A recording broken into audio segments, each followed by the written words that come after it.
Welcome to Unbiased and On the Fence. I'm Shane. Thank you all so much for joining the special edition of The Power of Eight at 8 with Eileen and I, and we have our special guest tonight. I'll let you take it from here, Eileen. Hi, guys. I met Gregory when I went to the David Wilcock Essential Portal event. It was like a 3-day event. And I got to meet his wife, Gail, when I went into their shop Metaforms in Lyon, Colorado, to look at sacred geometry tools that I could use for my meditations, for my work that I do on this channel, for the book writing that we're doing, Shane. And Gail and Gregory are joining us tonight to talk about those amazing sacred geometry forms that they create, even for jewelry. Can you see the earrings, Shane? They're kind of small, yeah? Oh, yeah, it looks nice. So welcome, Gail. Yeah, welcome, Gail. Welcome, Gregory. If you guys could tell us a little bit about yourselves. Hi, I'm Gail, and we're thrilled to be on your program. Thank you so much for inviting us. Our pleasure. And yeah, it's great to get to know you both. We've had some interactions with Eileen that have been super fun, so we were just really excited to get on and just, start getting real juicy with the work that we've been doing, which is sacred geometry. And we have been doing this work together, Gregory and I, for over 33 years. And he was doing work with sacred geometry even before we got together. So this has been a journey. It's our soul journey, our path, our dharma, our gift. And it has made an enormous shift in our lives and in the lives of people that we've been working with as we've been getting these sacred geometries out into the world. These are tools that support us in connection to the higher levels of who we are. And I know you've had lots of conversations about the multi-dimensional nature of who we are. And so sacred geometry is like an antenna system, a hook in to be able to get us to those places where we can connect more clearly and deeply and be more present and more of who we are as human beings. I've been working with sacred geometry, as Gail said, for almost 40 years. And I started working with pyramids back in the early 70s. It put me through a lot of Kundalini changes, some of the work I was doing, and that helped open me up to the higher dimensional realms. And I started communicating with many beings on those levels. And when I met Gail, she was channeling some of those higher dimensional beings and working with Bucky Fuller after he passed. So that's really been our impetus. We've learned sacred geometry from the inside out, from remembering what we've done in past lifetimes, what we've done in Atlantis.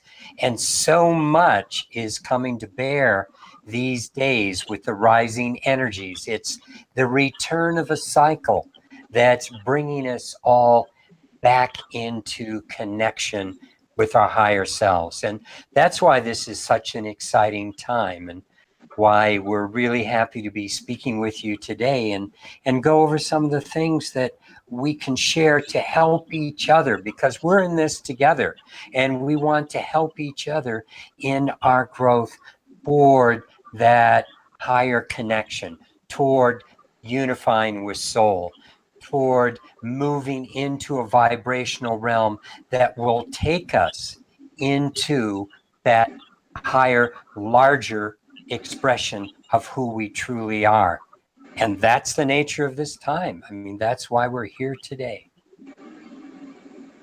These are indeed exciting times. I'm so happy, that there's people like us scattered all over the world, and you know, it's wonderful that she takes this trip and she runs into you guys, and it's almost like we're reuniting in a way, you know what I mean? And it's like we're soul family, if you will. We're all working towards the same common goal of unifying and coming together, and which is actually the topic of our meditation tonight. It's going to be the topic of unity, because in essence, that's the wave that's come in now that we're experiencing, this sort of Christ consciousness type of wave where you know, we it's like a service to others sort of wave, where we're connecting together and we're changing the world together. And sacred geometry has always been something I've you know, been really interested in, you know, because it really ties into cymatics and things like that as well.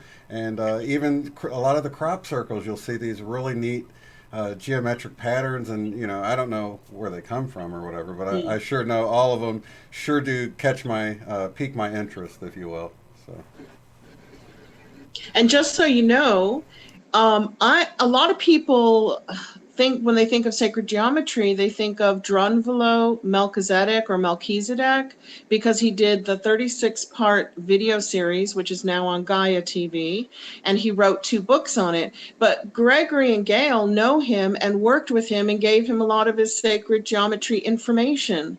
So they're like this amazing source of what sacred geometry means, because people will often say Vesica Pisces, and we know it looks like the portion of the fish they use as the symbol for Jesus, but they have no idea what makes a Vesica Pisces. So if you guys just want to talk about sacred geometry and how it affects our bodies, our minds, and our spirits, that would be great. Well, sacred geometry is literally all of creation. Everything in our time-space continuum. And by that I mean the way time works is based on sacred geometry, is linked up to the 25,920-year precessional cycle. And what I mean by that is that we understand that the Earth has a wobble.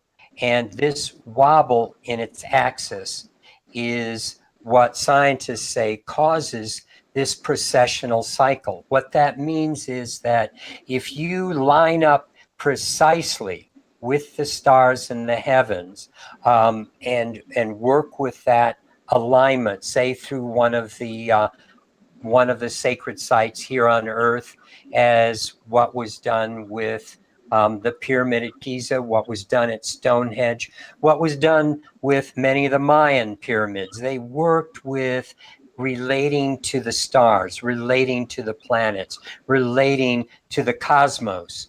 And what you would find is that over a period of 72 years, the Earth has shifted 1 degree in its orientation. And over 25,920 years, it makes a full 360-degree orientation. Now, I bring that up because that's working with time.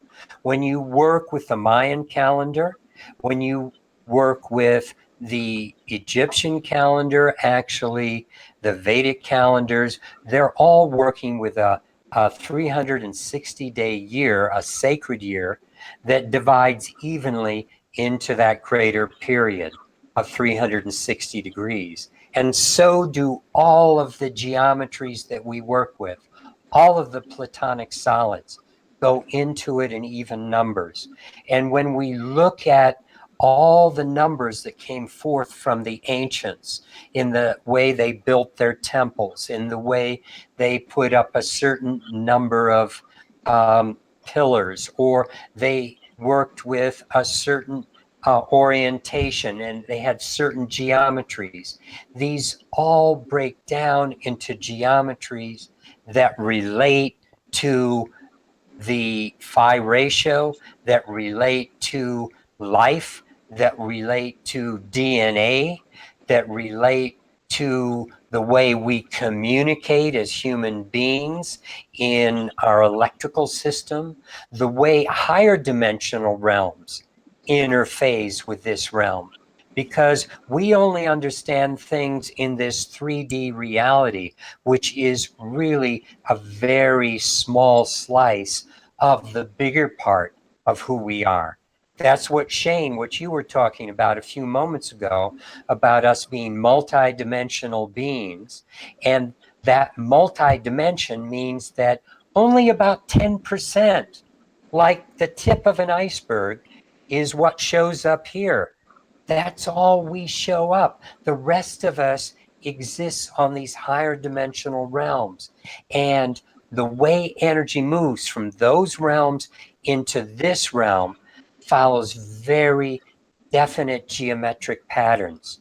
And if you look at the way planets are constructed, they're constructed around these geometries, like the star tetrahedron, and where the points are, you can measure at 19.5 degrees above and below the equator. You're going to find the hot spots of the energy points, not only on the Earth, but on Saturn and on Jupiter and on Mars and on all the planets.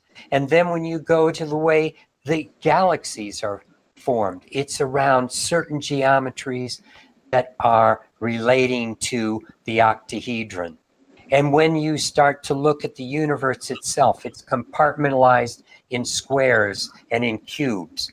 And when you look at the number of degrees in a cube, you have 2,160, which happens to be equal to the dimensions, the diameter of the moon exactly in miles, 2,160. And when you look at 2,160 years, that's equal to 172 years cycle in the precession of the equinoxes, which is how long it takes to go through each sign of the zodiac. And there are 12 signs. So one sign we're in for 2,160 years, which is equal to the cube, which we take as our unit of measure, which is 2,160 degrees, which we work within our moon and celestial object. You start to see all this stuff is related. You go down to the DNA, every single thing that you can see in this reality has a geometric code to it, has a frequency to it, has a geometry to it. And when we work with those geometries, we can start to access those codes. We can start to access those dimensions. We can start to access that dimension of energy that is supporting us. And that's what gives us life. And that's what gives us knowledge. And that's what gives us consciousness.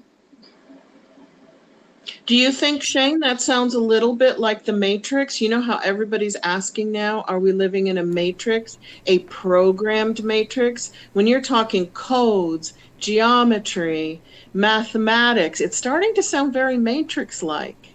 Yeah, I think just the way everything's so perfect, like he was just talking about, when you look at the size of the moon and the ratio between the size of the moon and the Earth, and then these cycles within the zodiac, and it's like, to think all of this is just coincidental would be, ridiculous in my opinion. Now I don't know if it seems created. I don't know if it's in a matrix sort of way, but definitely, I could see consciousness itself being sort of the computer itself, like. So instead of it being like a computer chip, if you will, it's sort of like the consciousness, like we're the drivers for it, and our consciousness is the operating system, if you will. So I can definitely see it being a matrix. And it doesn't negate God, because people have discussed with me, it can't be a matrix. Where does God fit in? Well, if God is the computer programmer and God created the computer, that made the matrix, not that this is computer generated at all. I don't see the computer connection, except like when you say the moon is as beautiful as a diamond. The moon is not made of a diamond. Do you know what I mean? Right, but exactly. God can still play a role in a matrix-like universe. What do you guys think about this being kind of a geometrical, coded, planned, constructed matrix? Totally. I absolutely agree with what you're saying. And as Gregory was talking, what was also going through my consciousness, and of course we've discussed this a gazillion times, but many times we think that life is kind of random. Now, we can't predict what's going to happen from the level of where we are right now in, our normal waking consciousness. But that doesn't negate the fact that there is this divine pattern that is within everything, that there is this coding, whether we're, able to be cognitive with it or not. So what's very interesting, though, is that when we recognize that everything is like in this divine plan, then when we're in sync with it, amazing synchronistic things happen. And that's one of the things that we teach people about, is when you are connected, then you can expect that things are going to happen which are serendipitous, which are perfect. Like Eileen, you walking into the store when I was there and us connecting. Gregory wasn't even considering going to the David Wilcock seminar until just like a few days before it happened. But he just got the calling that he needed to be there, and there were a few extra tickets. And then these things start to happen. And that's the way the universe is. That if we look at it from a much, broader, the eagle eye perspective, then we can see that this is an amazing plan. And it is, whether you want to call it God's plan or whatever it is, there is infinite intelligence. And when we connect into that consciousness, we are a part of that. When we're in sync with that, then we can play in an absolutely divine way.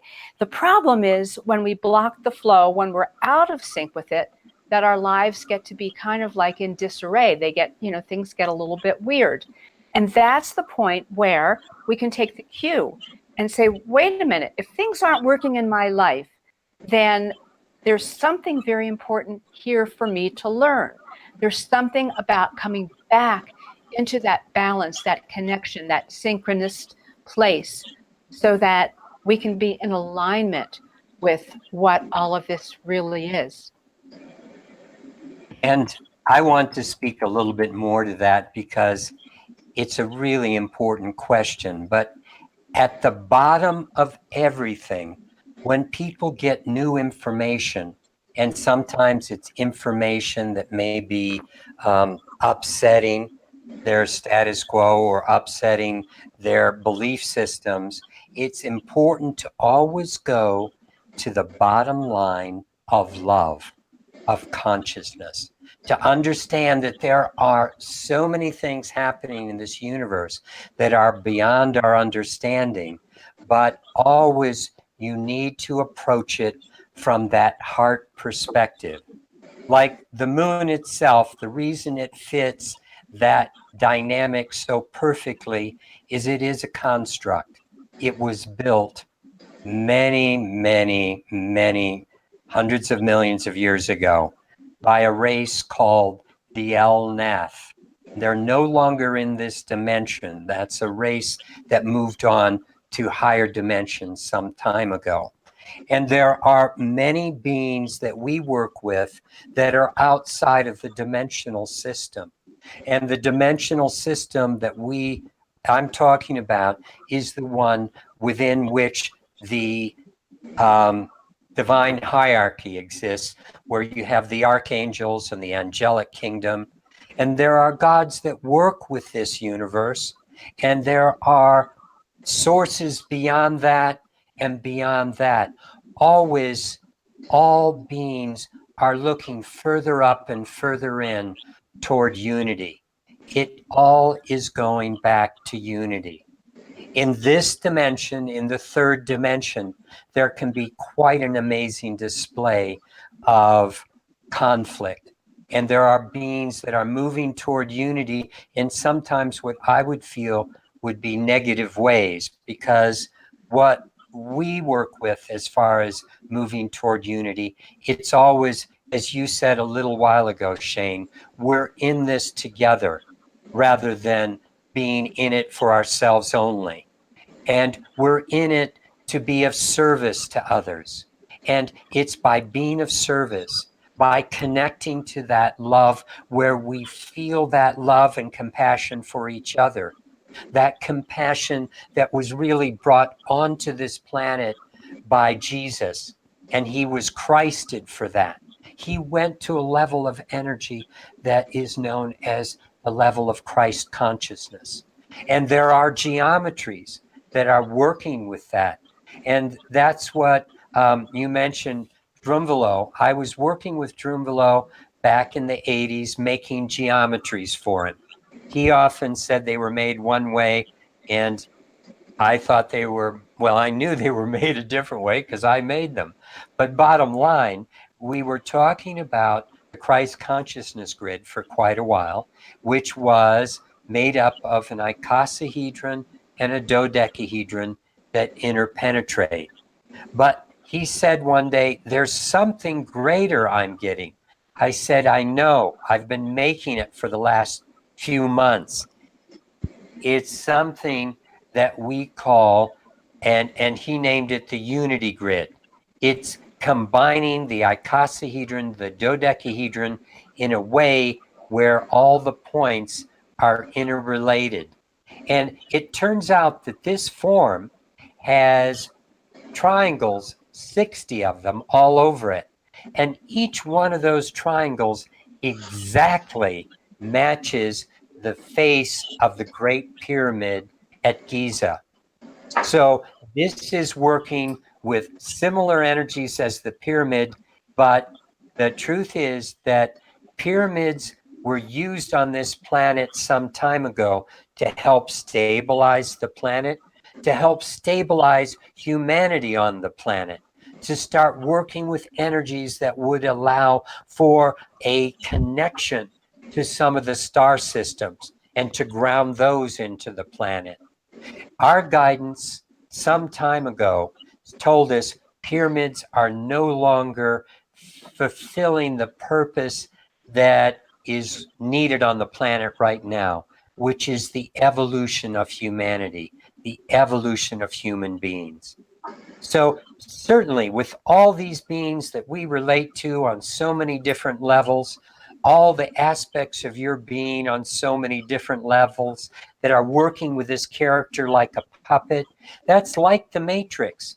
That movie really did crystallize a lot for us. But that's why I started out saying there's an element in that movie of fear because, you know, that's what sells movies and that's what grabs people.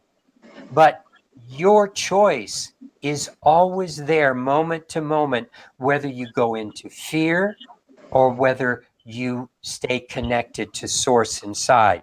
Fear disconnects you from source.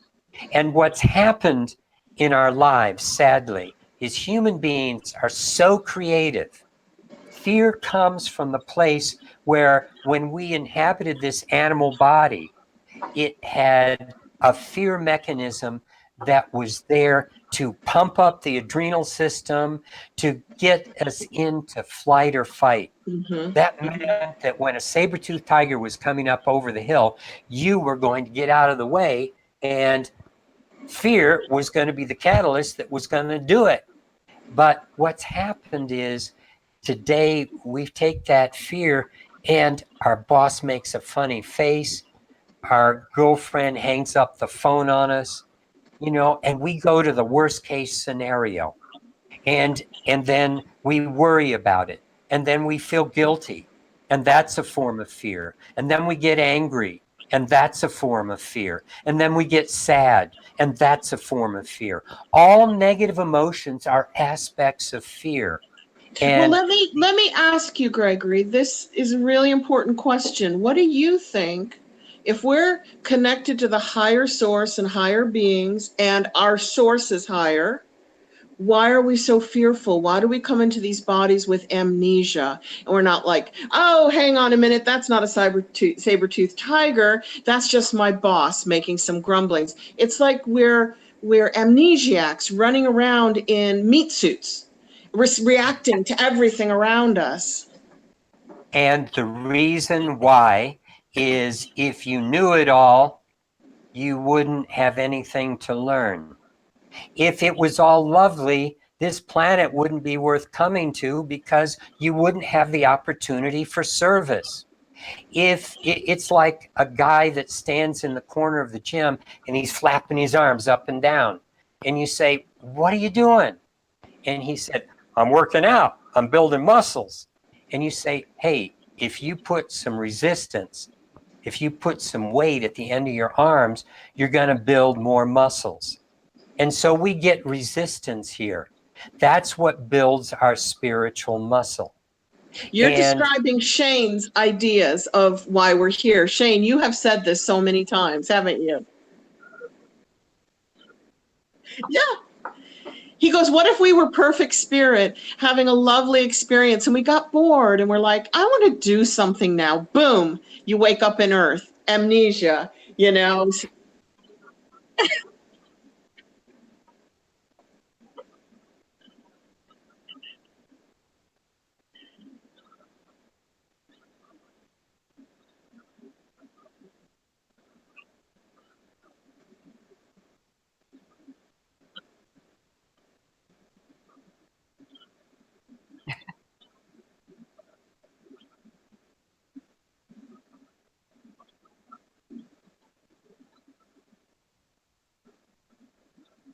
And why play? Exactly.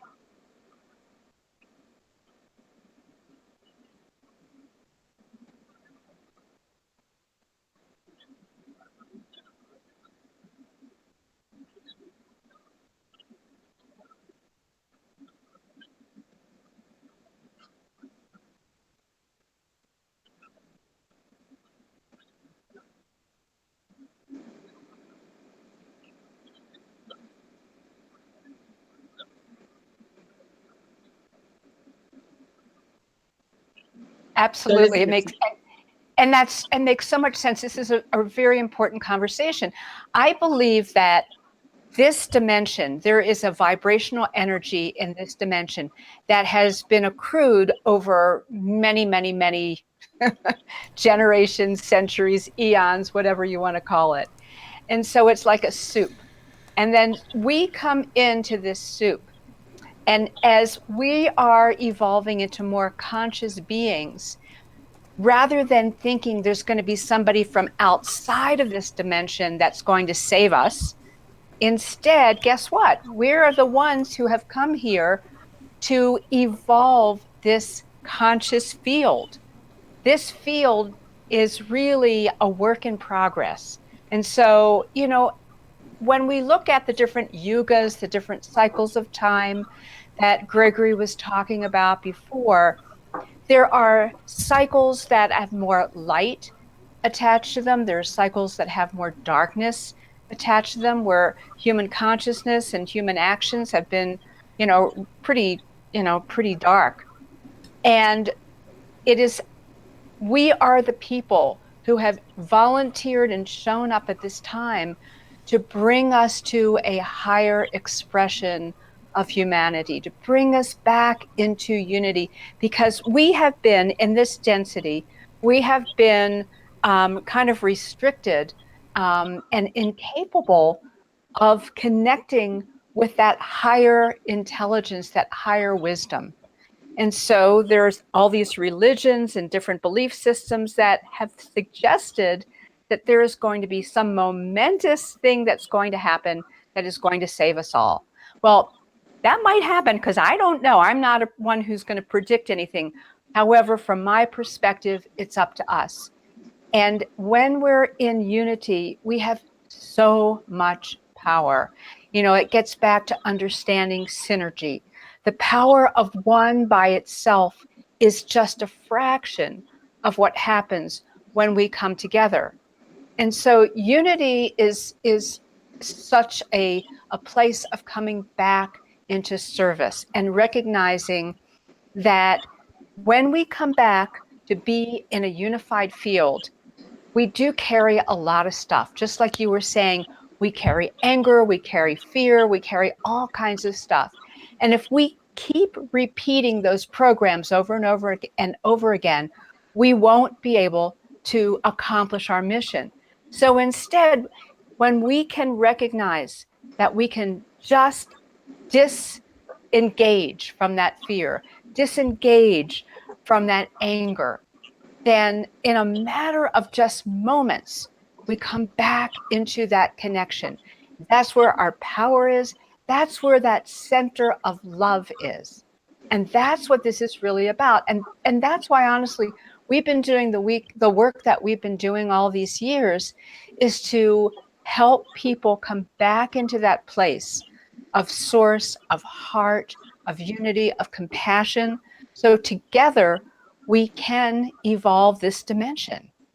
And by reaching into the higher levels of who we are, we know what's possible, and we start hooking those energies, that wisdom, back into this dimension so it can actually move to an ascended version of what it is right now.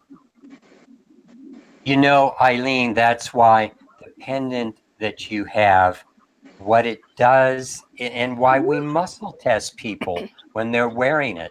What they find is that even if they have a negative thought, it doesn't weaken them, because what negative thoughts do is they disconnect us from source.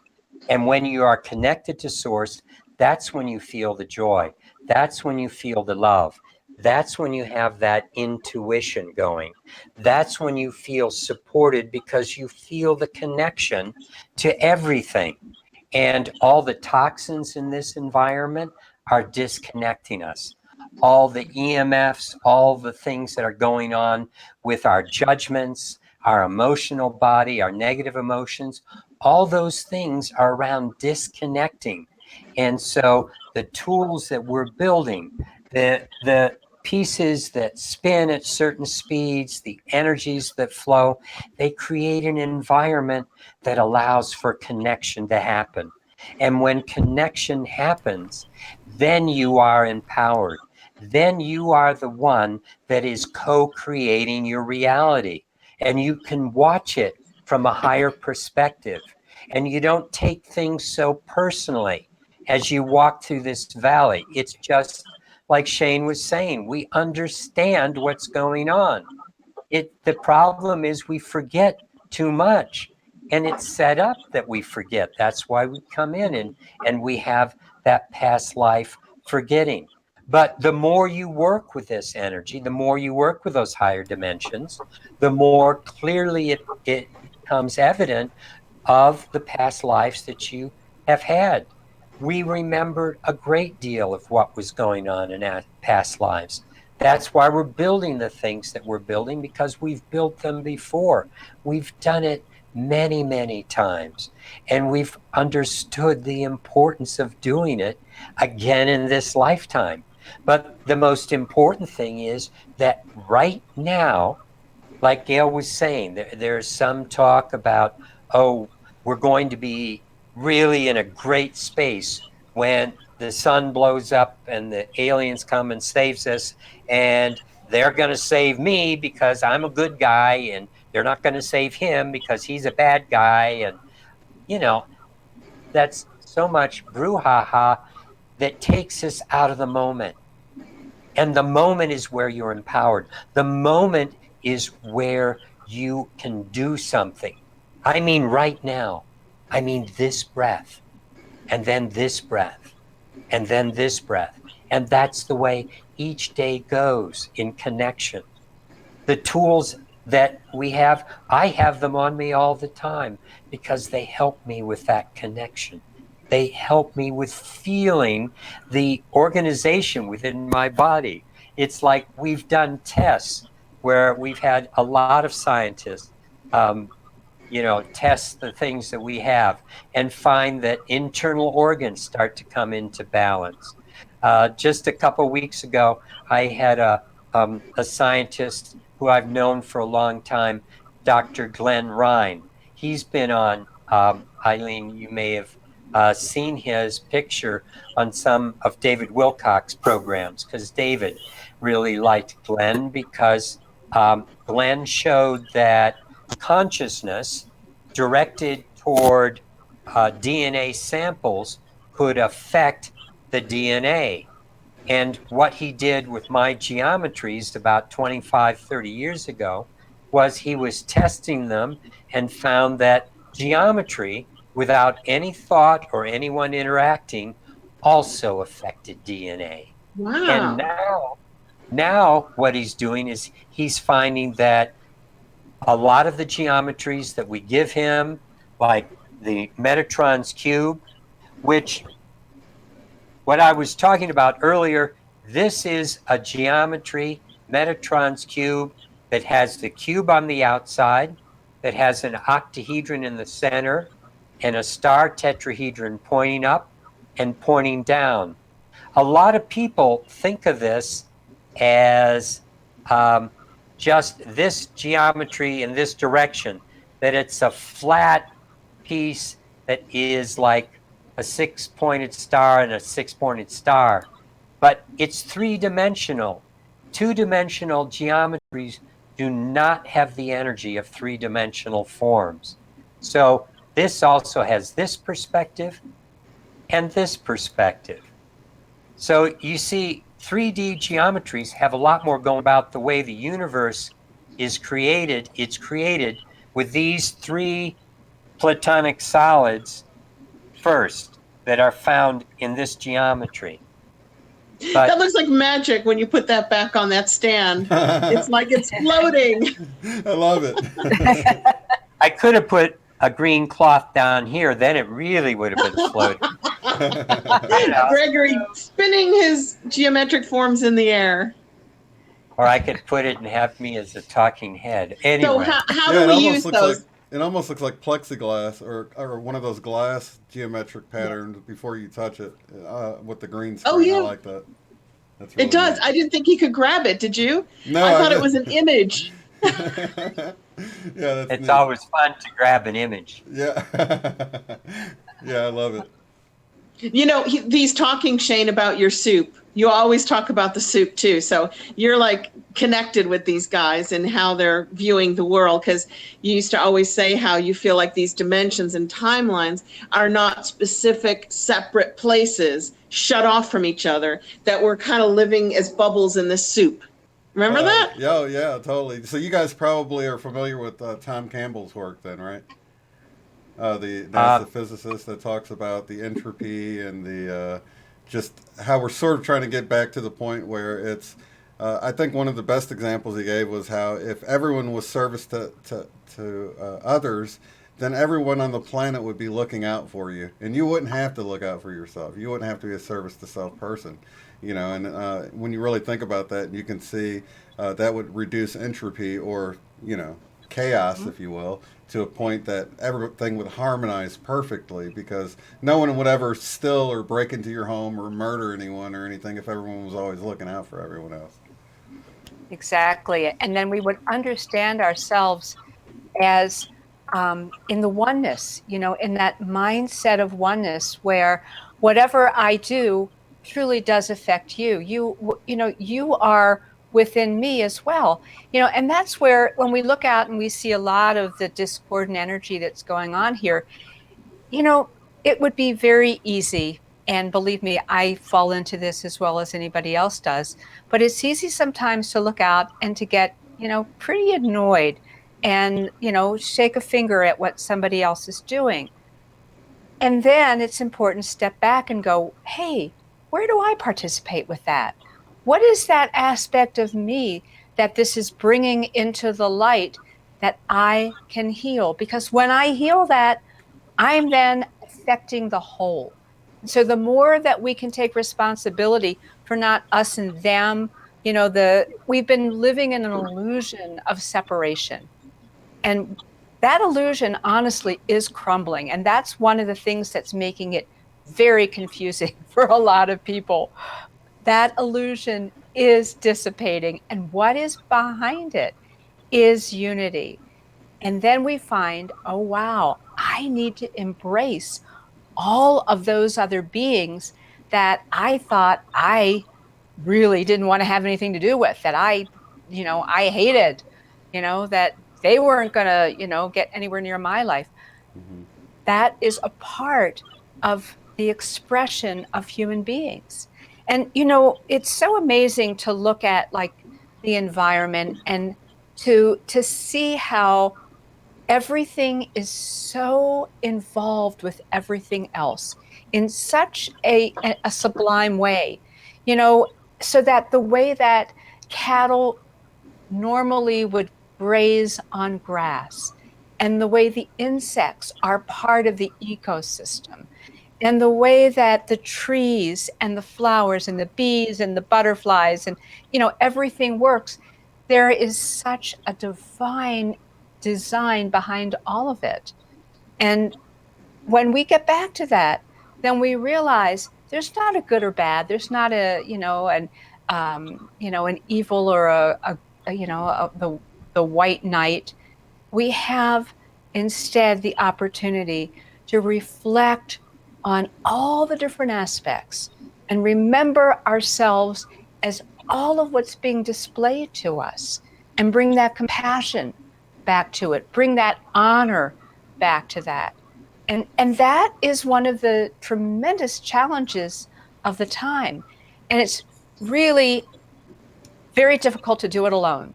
So that means that we're here to bring this time to share and come together and source each other so that we can transform, we can make this transition into a higher resonance. You know, Eileen, we were talking a little bit a couple weeks ago, and it was around, it's similar to what Gail's talking about now, where you said you came back from the David Wilcock seminar, and he had presented something where it was like, there is a darkness that is in the world. I mean, that's the nature of this 3D reality. We really work with duality here so that we can discern.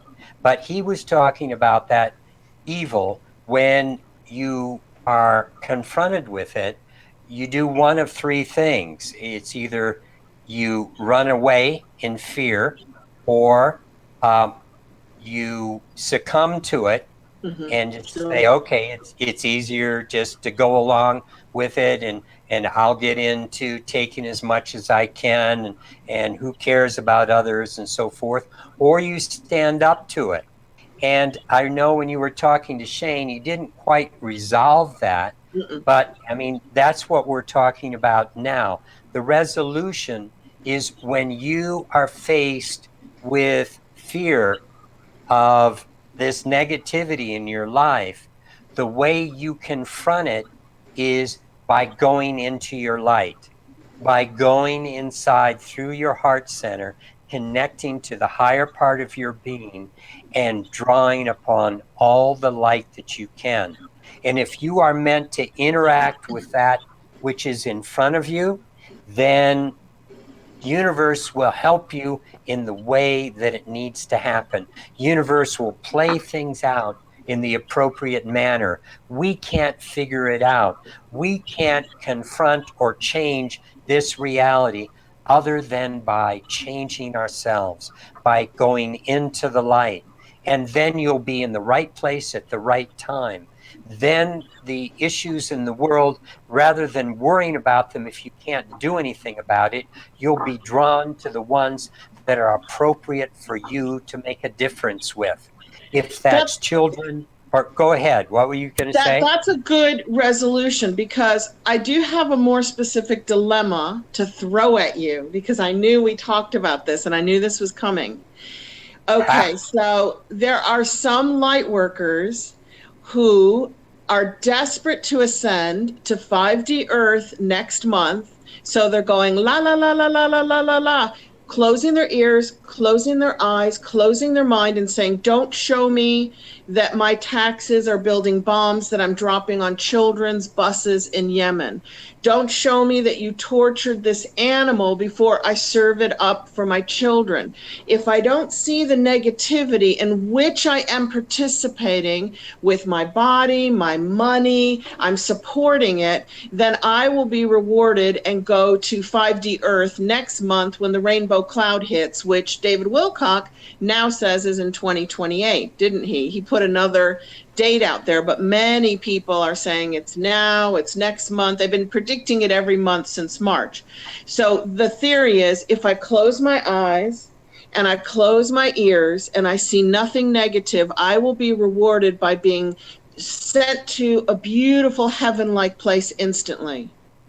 Now, I'm like an indigo peace warrior. I'm one of the change people who comes and looks for the corruption, exposes it to the light, and then says, nope, we're not having that. Out with the old, in with the new. So I struggle with I'm going to ascend by not looking at anything, but I'm going to buy it and eat it. I'm going to buy the Roundup and kill all the bugs at my house as I try to kill the weeds, knowing that I'm damaging the ecosystem. But don't tell me what's in it that's going to give my children cancer. Do you know what I mean? I hope I'm expressing myself. You are.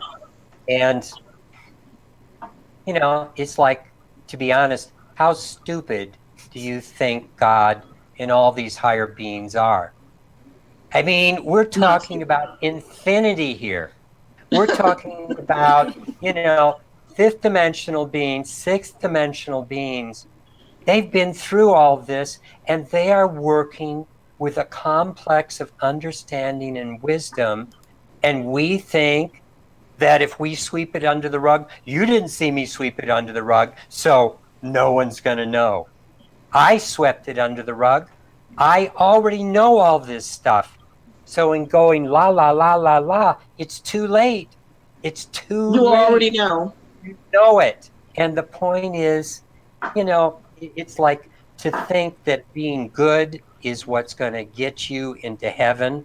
I mean, that's what's been going on with religions for thousands of years. And it's not the truth. So now that's shifted to David Wilcock, Dolores Cannon, and Don Elkins from Law of One. The more modern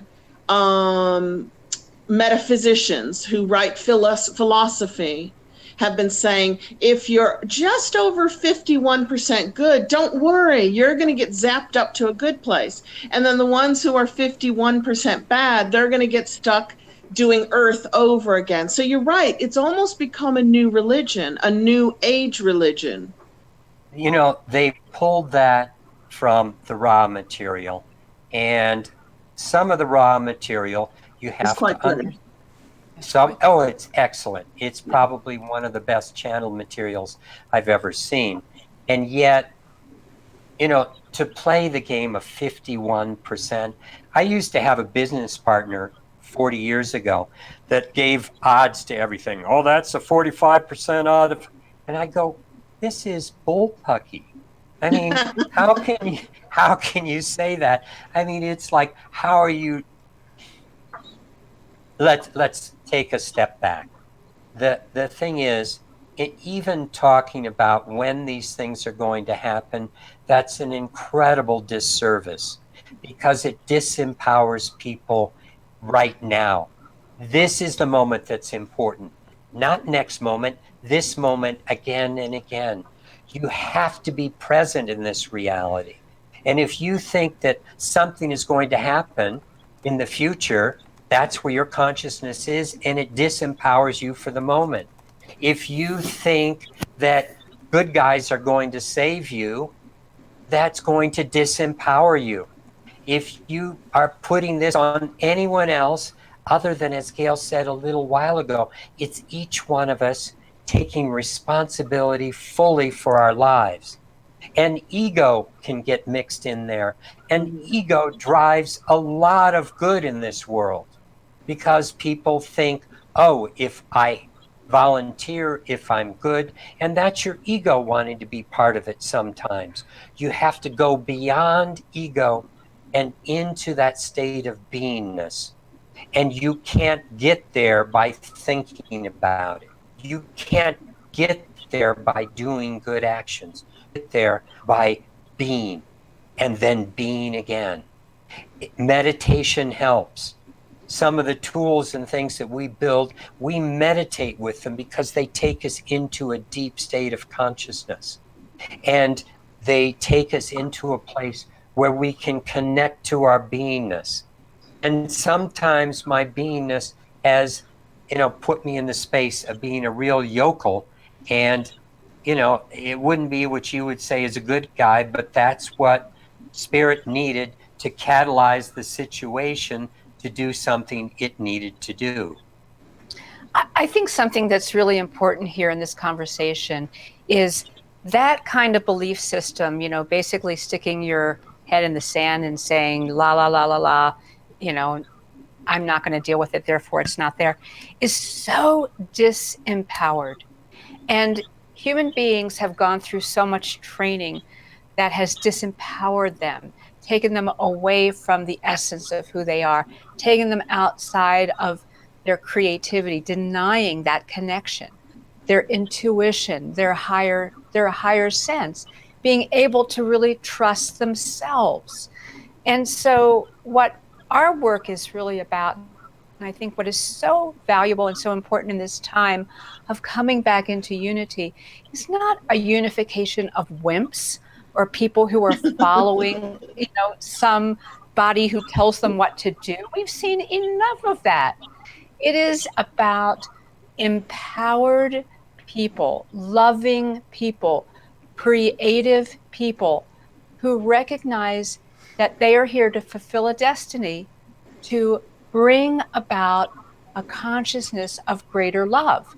Well, I don't see how sticking, your head, in the sand, putting, a basket over you or whatever, is accomplishing that. Well, I'll tell you how. They say if I see what's happening with my tax dollars in Yemen, that will make me feel bad, that will lower my vibration, and then I'm stuck here. I'm not allowed to ascend. If I look at how they treat my food before I eat it, that will make me feel sad, depressed, angry, powerless. Therefore, my vibration will lower and I'll be stuck here longer. So in order to escape prison planet Earth, I must falsely keep my vibration high at all times so I can ascend. It's a really interesting thing that's going on within the community. It really is. In a way, it's training people to not do anything. Don't look at what the government's doing, just the way the ancient Christianity did too. It said, if you do what we tell you, these powerful bishops, etc., you'll go to heaven. So in a way, it's a kind of modern version of that. It's like, don't look at what we're doing with our left hand, because if you do, you'll get stuck here on Earth. And then that empowers that hand to continue to increase its negativity, because the loving people who would stand up to it are now looking away. You know what I mean? I do. And I think one of the things that we have to also grapple with is that as much as we would like things to shift instantaneously, and I think some of these people really believe that, it's sort of like the instant mashed potatoes generation. But the reality is that as more people become conscious, a field builds, things change, new ideas come forward.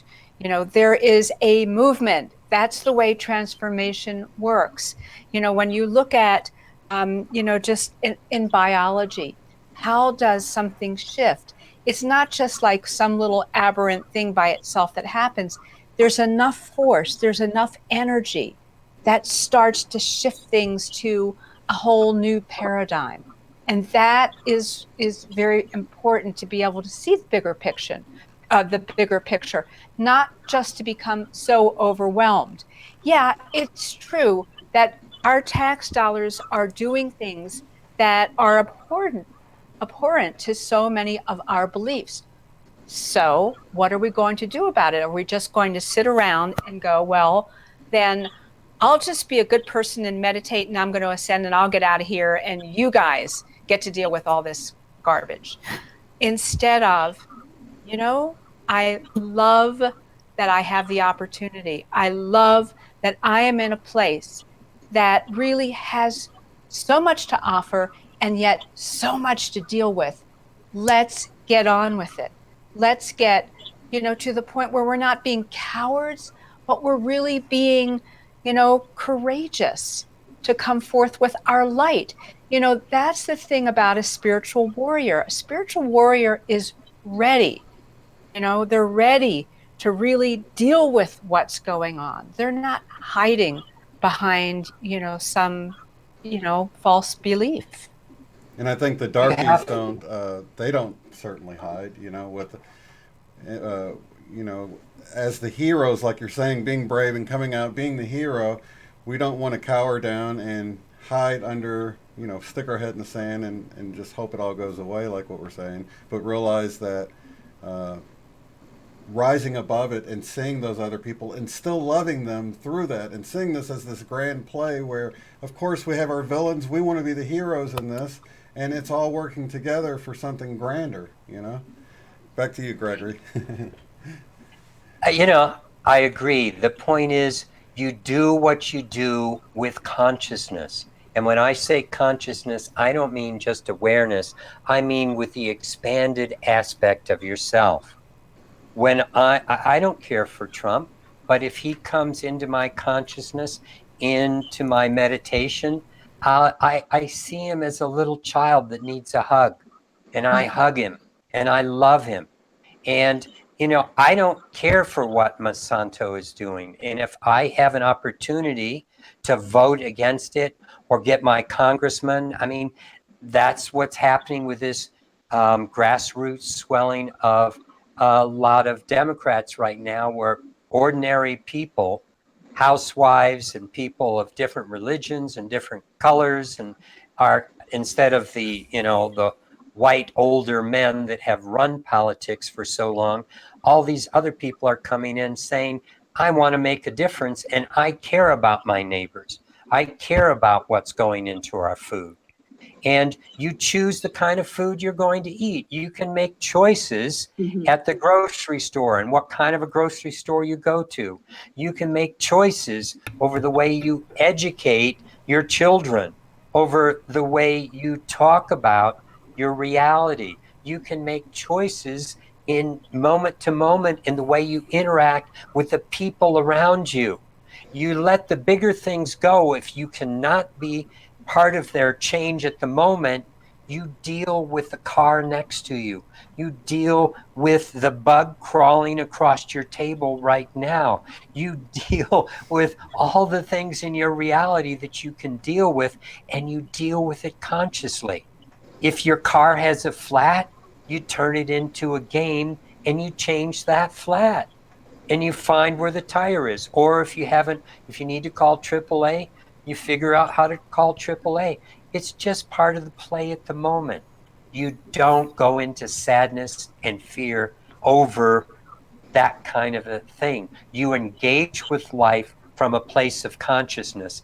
That's what's going to make the difference in your evolution, not being a fake good guy. Because if you know you're fake, that's the only one that has to know the truth, because the rest of the universe is you and it's plugged into who you are. Yeah, we do lie to ourselves more than anybody, it seems like, if we can be honest, you know what I mean?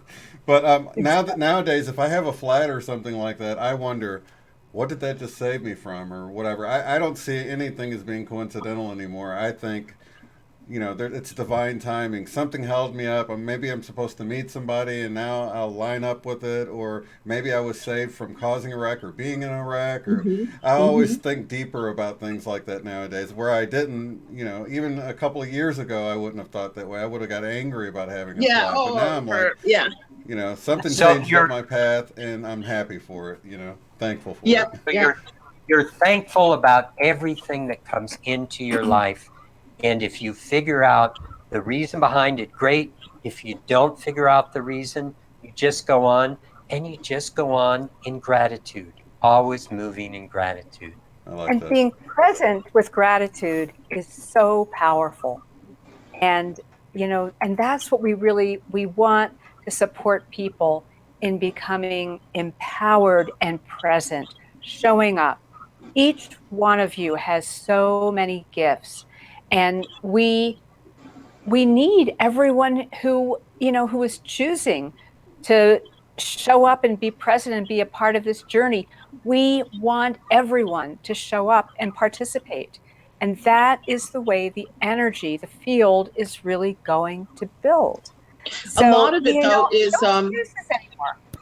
yeah, a lot of it is not the fault of the people in that the information is being suppressed.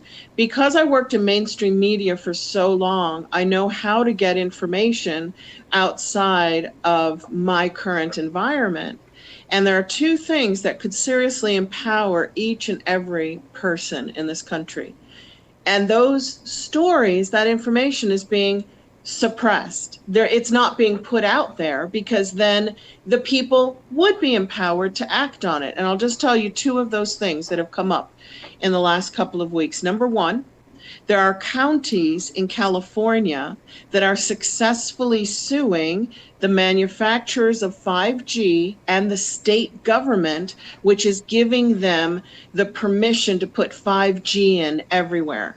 And the way they're doing it is they're taking them to court and saying, if you can prove this does not cause cancer, then you can go ahead with it. And they can't, because they haven't done the safety studies. So they're like, suppress that information. We don't want people in Florida or Ohio or Colorado, although Colorado will probably figure this out because of the kind of state representatives you have are extremely like proactive. But there's a lot of states where if people don't know that they have a right to help stop the immediate turning on of 5G everywhere, they will feel powerless to stop it. The other thing is much more serious. There are possibly 22 million people who are going to starve to death because of this 3 or 4 year food boycott in Yemen. And it's so serious. Canada, Australia, and the United Nations are condemning it as the world's greatest genocide. Unfortunately, although we are not closing off the borders for the food, all of our arms we're supporting it. We're supporting it with money, with arms. So the oppression and suppression of information makes people here in this country act differently. Like people in Europe, when President Bush was president, used to say to me, because they knew I was American, they're like, how can you live with those kinds of leaders? And I'm like, when you're in America, the information is completely different than when you live outside of America. So in their defense, they're dealing with half the information at all times, maybe not even half. Yeah, I hear you. And so again, there are, like you were just saying, there are organizations, there are people, there are grassroots folks everywhere who are recognizing what's going on. I was watching a show the other day with people from Flint, Michigan, and they were telling their story. Well, I mean, it's a horror story what has been going on there, and yet there are people who have become empowered, who are speaking out, who are being heard. No, the situation isn't taken care of fully yet. It is somewhat better, and it has a long way to go. And yet there are people that are committed to making this shift. And that's what we need to do too. We need to be in that same place. No matter what the task is, we are here for a much bigger picture than. It's just hard when you're only told half the story. Everybody thinks Flint was taken care of. It's not. And that everything was resolved with the Sioux in North Dakota. It wasn't. But we very, very quickly think it's all okay if the information is suppressed, oppressed. We can't make logical, reasonable decisions anymore because we don't know the story. We don't know what's really going on. Exactly. And again, in that unified field, what we can do is we can know that it may not be you or me that gets the information, it's somebody else. And you inspired somebody that inspired somebody else, and on and on and on. And so that's what we want to create, that triggering effect, where we have a field that supports people so that more and more things will shift, whether we're, cognizant of it or not.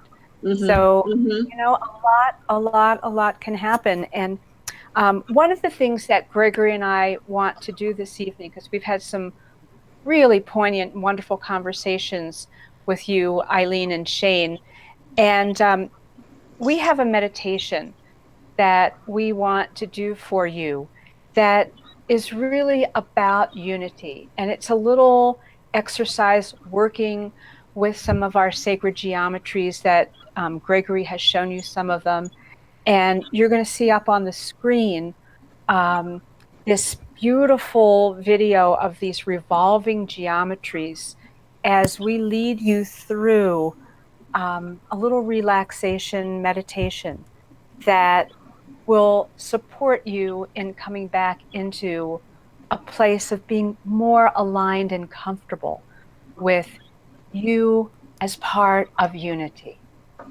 So are we ready to get started with that? Well, on that note, do you think what is your opinion on affecting some of the things that Eileen was talking about? Do you think we can affect it on a higher level, like what we're trying to do with these meditations and with our intentions and during meditation and things like that, just by ourselves? Do you think that's more potent to changing our reality for the better as light workers, starseeds, than sort of trying to go to the polls and to go out and hold up picket signs and do things like that? And make phone calls, yeah. Yeah. What do you... Okay. The thing is, you don't need to do one thing without the other. We live in a certain system right now, and we need to play with that system with as much integrity as possible. I mean, there's got to be things that you do during the day to keep your body active and focused. And so, I mean, that's part of what's going on with the polls. That's part of what goes on with all of, you know, the play of politics, the play of education, the play of the social media. All of it is whatever you're drawn to, do that with consciousness. But ultimately, what it comes back to is you working with you in your consciousness and working at getting things to a clearer and clearer point within you. If you were to take a yardstick and you were to put Jesus on one end of that yardstick, he would outweigh millions of souls. And you could do that with Muhammad. You could do that with Buddha. You could do that with Krishna. You could do that with many of the saints, Guru Nanak, and, you know, and so on and so forth. And what I'm saying is coherence, clarity, connection outweighs incoherence millions to one. So the biggest leverage each one of us has is to refine our clarity. And the more we refine our clarity, that means we move into a state of coherence. Coherence attracts coherence. Coherence begets coherence. That means, like you were saying, Shane, each of us starts moving into relationship with each other. And that's what Gail was referring to. When you had single-celled life, when it moved into an evolutionary state where cells started getting together and some decided to become this part of the body and that part, and then you had a multicellular organism that could do so much more. That's part of where we're moving to move into these higher dimensional states of being, to move into fifth density, to move into fourth density. But you can do that right now, right here, while you're in third density. And that doesn't mean you leave and say, sorry, guys, I don't want to come back to this ugly place. No, this is a place of opportunity. This is a place that I love the senses that go on with this body. I've known a lot of things since I was very young, and I've always appreciated being in this density on this planet because it's delicious. Things taste so good. Things feel so good. I like this body. It's fun to be in this body. But once you know that bigger part of yourself, you can't unknow it. You have to be true to it. You have to be of service. You have to go in the direction of the light, or you wither. And, just like a plant that doesn't get light.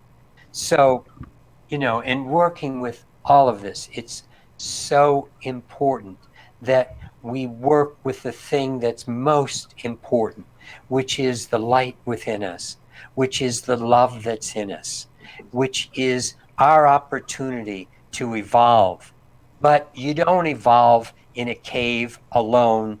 You evolve where you are with the people that are around you in the United States. What Christ said is, what I have done, you will do, and even greater things. Because he was a higher dimensional being that came into this realm and was able to show us what it means to work with those higher dimensional capabilities, to work with that amount of compassion. Then you can heal things. Then you can change things. But you start by healing yourself. You start by changing yourself.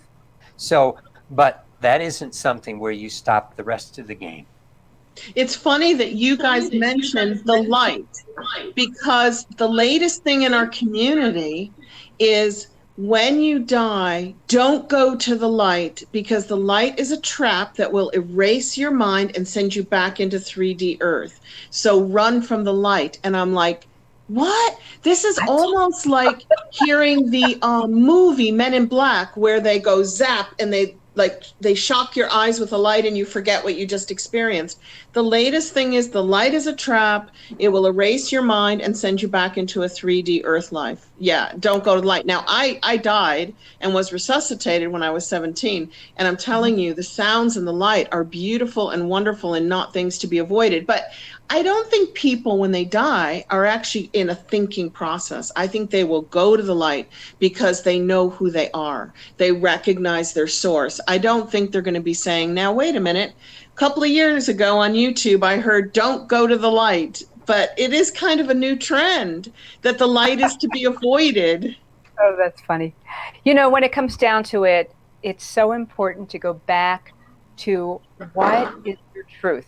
What feels right to you? Stop hooking into what, this person's saying and that person's saying, unless it resonates with you at that place in your heart of truth. Does it feel right in your body? Does it feel right in your heart? Does it resonate in your soul? And I had a near-death experience as well, Eileen, and I remember going through that tunnel of light. And, and I think because of that experience, I have a different reference point to this life here. And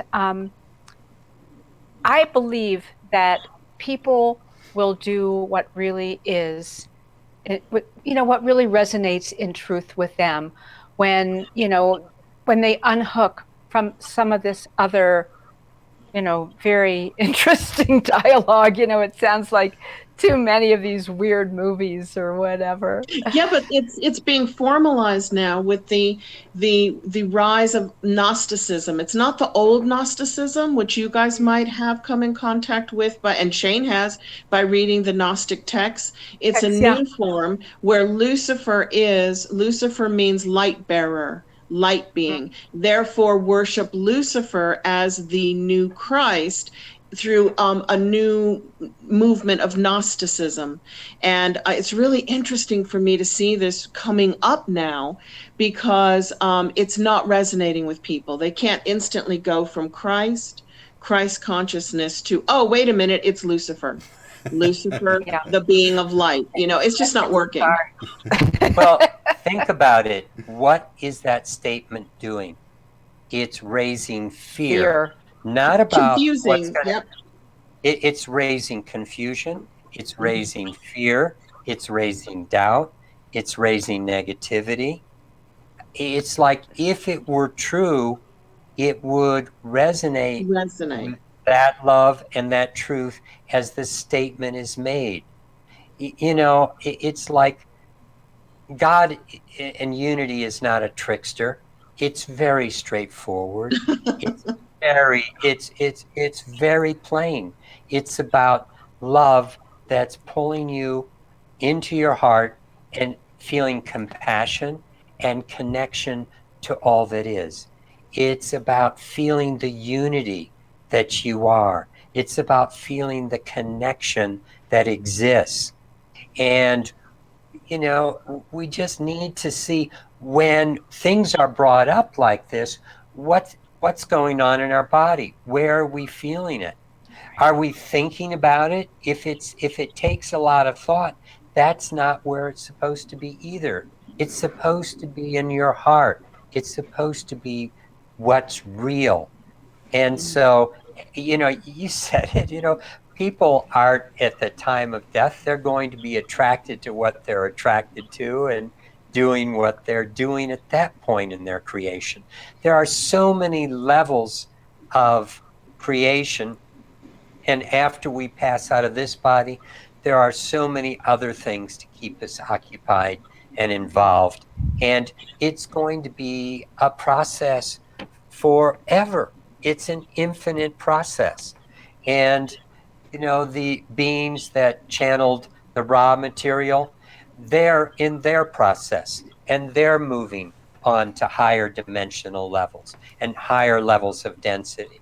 And as I said, some of the beings that bring information to us say they're outside of the dimensional systems, which means they're still further up and further in. And I've talked to beings that are like at the level of archangels and beyond, and they say still there's more beyond. And so it always is. So just get into the play and be happy and, you know, and be thankful for what you have going here. And if many of us have the opportunity to evolve to a higher level, what some of us, I think many of us may choose to do is to come back to be of service, because there's such an opportunity for service in this dimension. It's You were like saying that, Shane. Totally, yeah.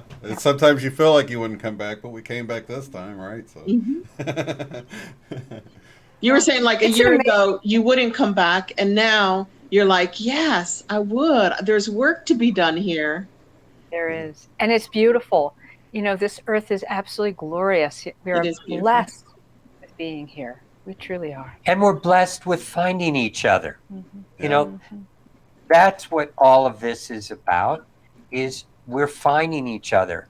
I mean, each one of us is going, yeah, I agree with that. I agree with that. That means that, I mean, we're not just agreeing with our thoughts, we're agreeing with our whole being, and we're putting it out to other people. Let's do this together because we can make a difference. Let's connect because we can make a difference. And that's what all these beings, if you were to put Jesus and Buddha and Muhammad and Krishna all in the same room, they'd be doing the same thing together. They'd say, yes, we're here to make a difference. We're here to bring love into the planet. We're here to help human beings evolve to become greater, to become more, to become who they truly are, which is a journey of love, which is a journey of compassion, which is a journey of understanding.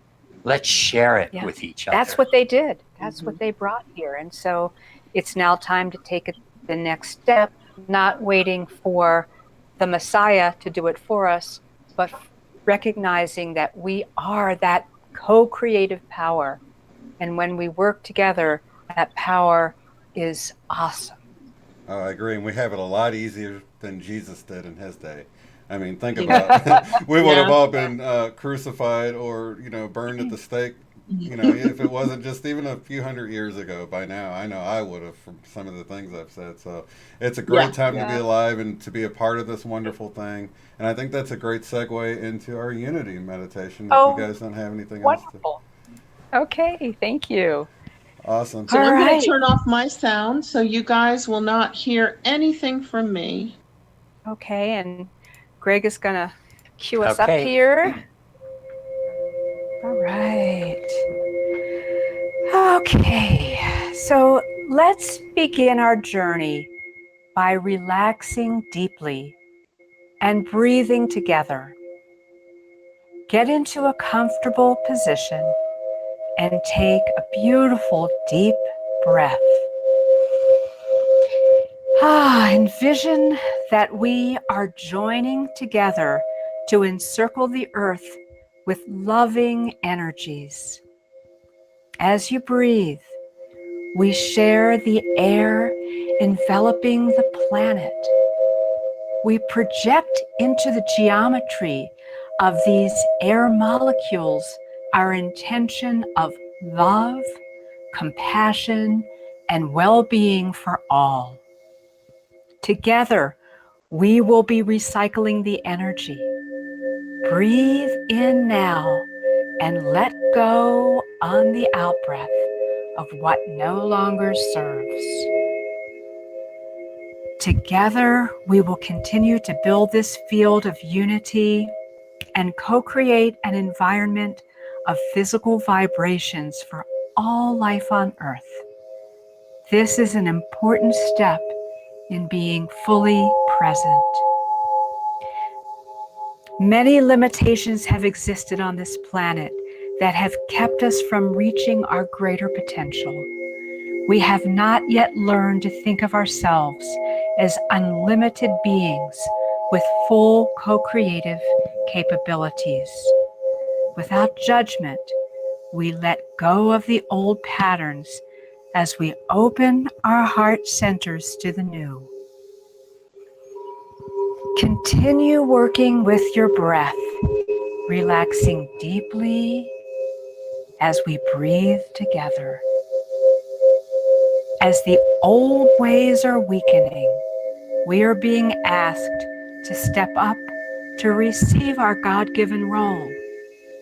We've used only a small percentage of the brain and wondered what else is available. It is time to release limited beliefs and fears that have kept us small and separated. Choose now to embody the width and breadth of the real human potential. Be here now with all of who you are. Fresh and powerful energy is bathing the earth to assist in this awakening. A new story is evolving as illusions which don't serve are set free from awareness and replaced with love, compassion, and unity. When we see discord and pain in our lives, it's a signal for us to generate more love and light. Breathe and let go as you harmonize with the higher vibrations of love, compassion, and service to all. Many beings from multiple levels are supporting this work to raise the frequencies of Earth. It is our engagement that is being called forth now. The angels, masters, and guides from the higher realms are supporting our efforts. However, we as physical beings are offered the opportunity and honor to ground the portals of light, raising the earth frequencies to a level that nurtures the evolution of all life. Through the energy broadcasts of the causal generator, we are sending out vibrational messages to the earth and all sentient life that awakens the inner knowing to come together in love, compassion, and light.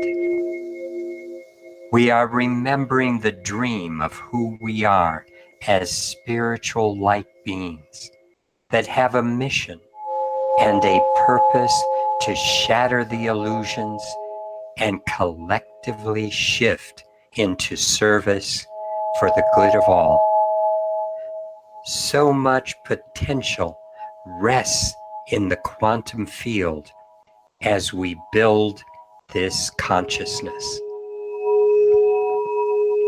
Let us breathe together as we envision circling the earth with these sacred geometries, the unity grid and Metatron's cube. These geometries are building components of the earth grid and all life going through this metamorphosis.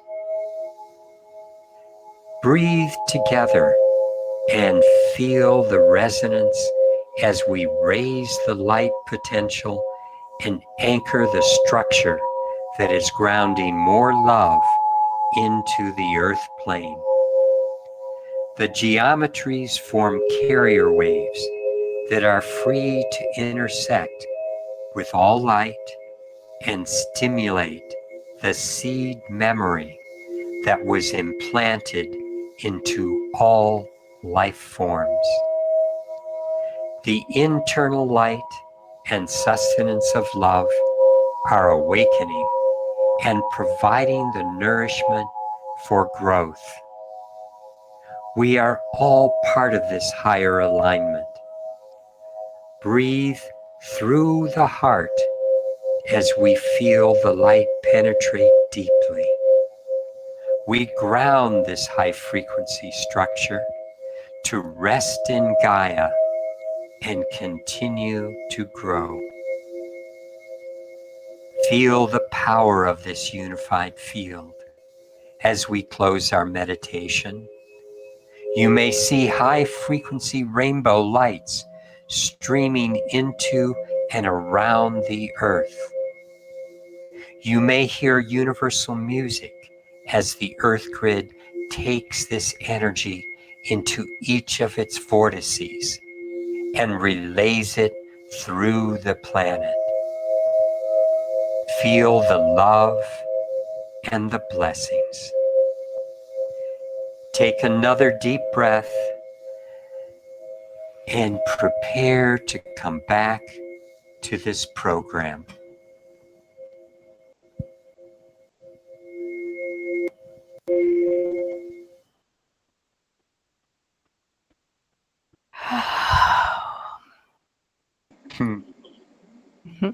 Nice. Thank you. That was wonderful.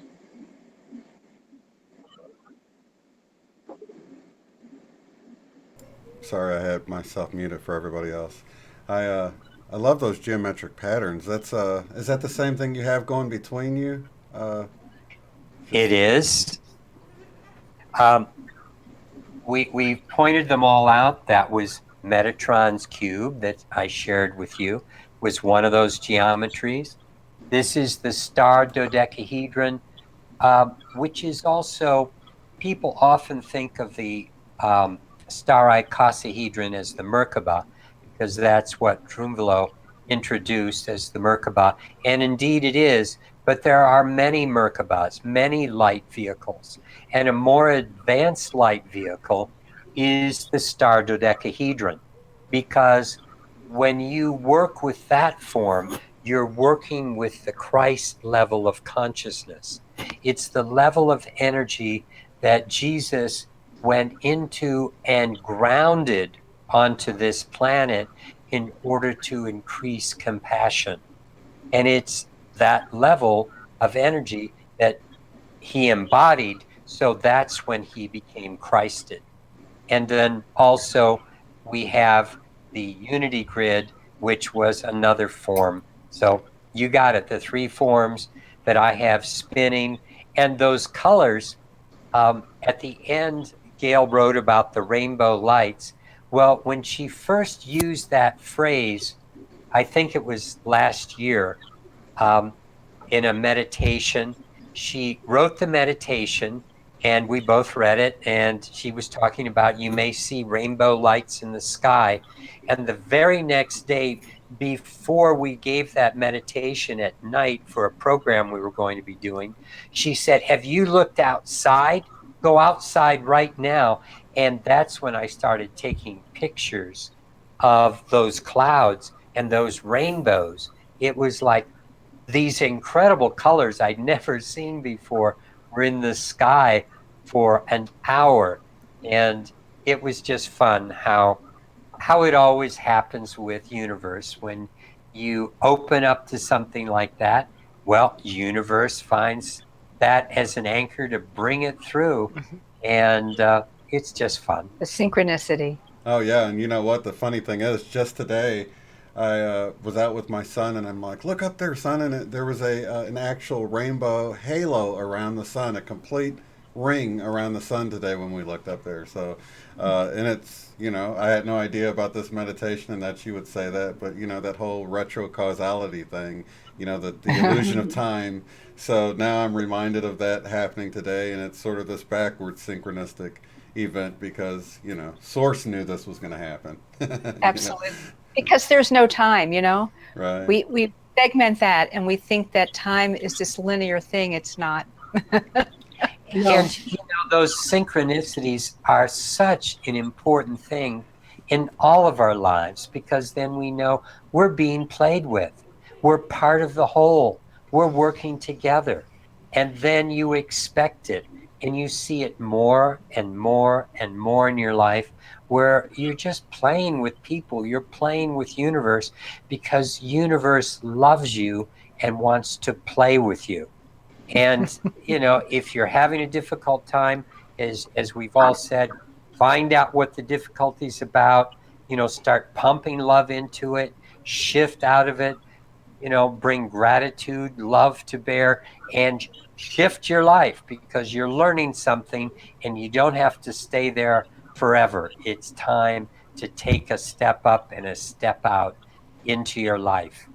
I always find if I'm feeling down or lack of energy or angry or sad or whatever, I try something new. Somebody taught that to me. I don't know who, but it was like, it started with drive to work differently, try a different activity, do something different. And it really does lift you up if you do something totally new that you've never done before. Absolutely. And moving the body is such a key, because we anchor so many of those patterns into our bodies. So by moving, dancing, you know, walk out and get your feet on the earth and take a deep breath, and just moving your posture makes Look a at big the difference. stars. Yeah. Well, I must say, I've been using Metatron's Cube since I met you guys about July 25th. I know that was the weekend, so a month and a half. And when I work with Metatron's Cube, I feel very peaceful. I feel a great deal of love. And I talked to you about that, Gregory, and you said that was the love I was feeling for Earth. It was this real peace. I did the poor boy's way of meditating under it. I bought a garden hook and an umbrella stand, and I hung it in my bedroom because I've got vaulted ceilings. I can't hang anything. And I just sit under this garden hook in an umbrella stand in my bedroom. And I have it on a twine, and I spin it with my hands. That's wonderful. That's wonderful. But I'm getting the Unity one now, and you're sending me a spinner. I'm a table spinner, so I'm upgrading. I'm getting a little more professional with my metaforms. You'll find, Eileen, that when it's on one of these spinners, that it spins at a very precise, controlled speed. And movement, spinning, revolutions take it out into the environment.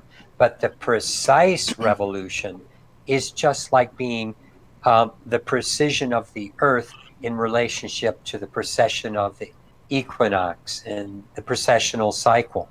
So when you're moving it at the right speed, and it also generates a frequency in the megahertz range, then both your Metatron's cube, the unity grid, all the geometries take on a new dynamic and energetic.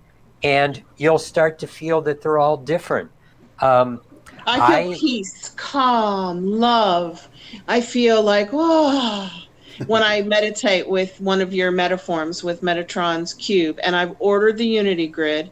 So I guess you could tell people how to order them, where. There's jewelry, there's consciousness expanding jewelry, there's forms. And I do want to mention, I do have the website in the description box below, right under Gregory and Gail Hoag. That's our guest today. Their web address is www.iconnecttoall.com.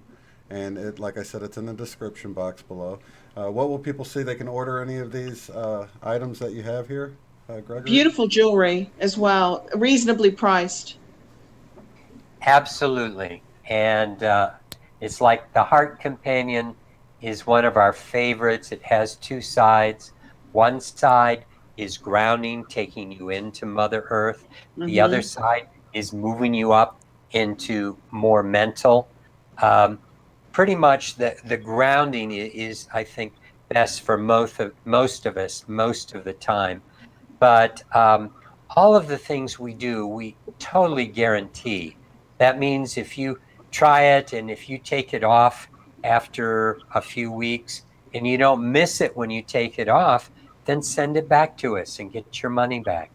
You should be able to have an experience that is unique to you, that is what you need to help you grow, to help you evolve to the higher levels of creation that are your birthright. And, you know, it's not just about being good, it's about feeling good. It's not just about thinking you're doing the right thing, it's about being in that place inside that does the right thing for you. That is, you know, you're a puppet for love. And that's what really feels wonderful, not when you're trying to force reality or you're trying to do what you think you should be doing. It's much better to be who you are. And in that beingness, that's where universe smiles. That's where spirit recognizes your truth. That's awesome. And I read the Sourcefield Investigations by David Wilcock, and he kind of got, I think that was the book, where he got into the pyramids and the power of the pyramid. And then after that, I noticed that some people actually have these pyramids that, you know, are about 4 foot tall or something, but they'll set them in their backyard and sit inside of them and meditate. Have you guys had any experience with anything like that, or do you have any input on that, or do you sell something like that? We do. We have some what we call giant forms, and that's one of the links on our website that you can go visit. And yeah, you know, there's a lot of power with sitting within these structures. We have large structures outside of our home where we have like almost like an energy park going on, and where we've got something that we call our chamber, where we charge our pendants up after they've been made. Everything is handmade, and they have all these different antenna systems and special cut crystals that resonate at a particular frequency, just lots of different things within the tools. And they get put together, and then we put them into our chamber, and they resonate with the energies of all these geometries. When they come out, they are coherent. They are so different. It's like, they've found their place, that coherence. So yeah, you know, most people don't have the space for large pyramids, you know, and that's where we felt that these smaller geometries to sit under, to have in your whether it's your room, your office, your healing environment, whatever it is, the energy will affect the whole environment, and it will resonate. It will bring people into a higher state of alignment. So all of this really works incredibly well. And the website's, you know, it's got a whole lot. You can kind of get a little lost, you know, going into the different tabs and looking at things. Take a look and, you know, just see what resonates with you. And talk about your YouTube channel where you do meditations. You do sacred. I am addicted to your videos of sacred geometry meditations. I do a lot of them. Yeah, we have a YouTube channel. It's called Sacred Geometry Tools. And for you. And But if you just put in sacred geometry tools, I think you'll find it. And also when you go to our website, the iconnecttoall.com, and it's a number 2all.com, one of the things you'll see displayed are some of our YouTube videos. So we have a channel.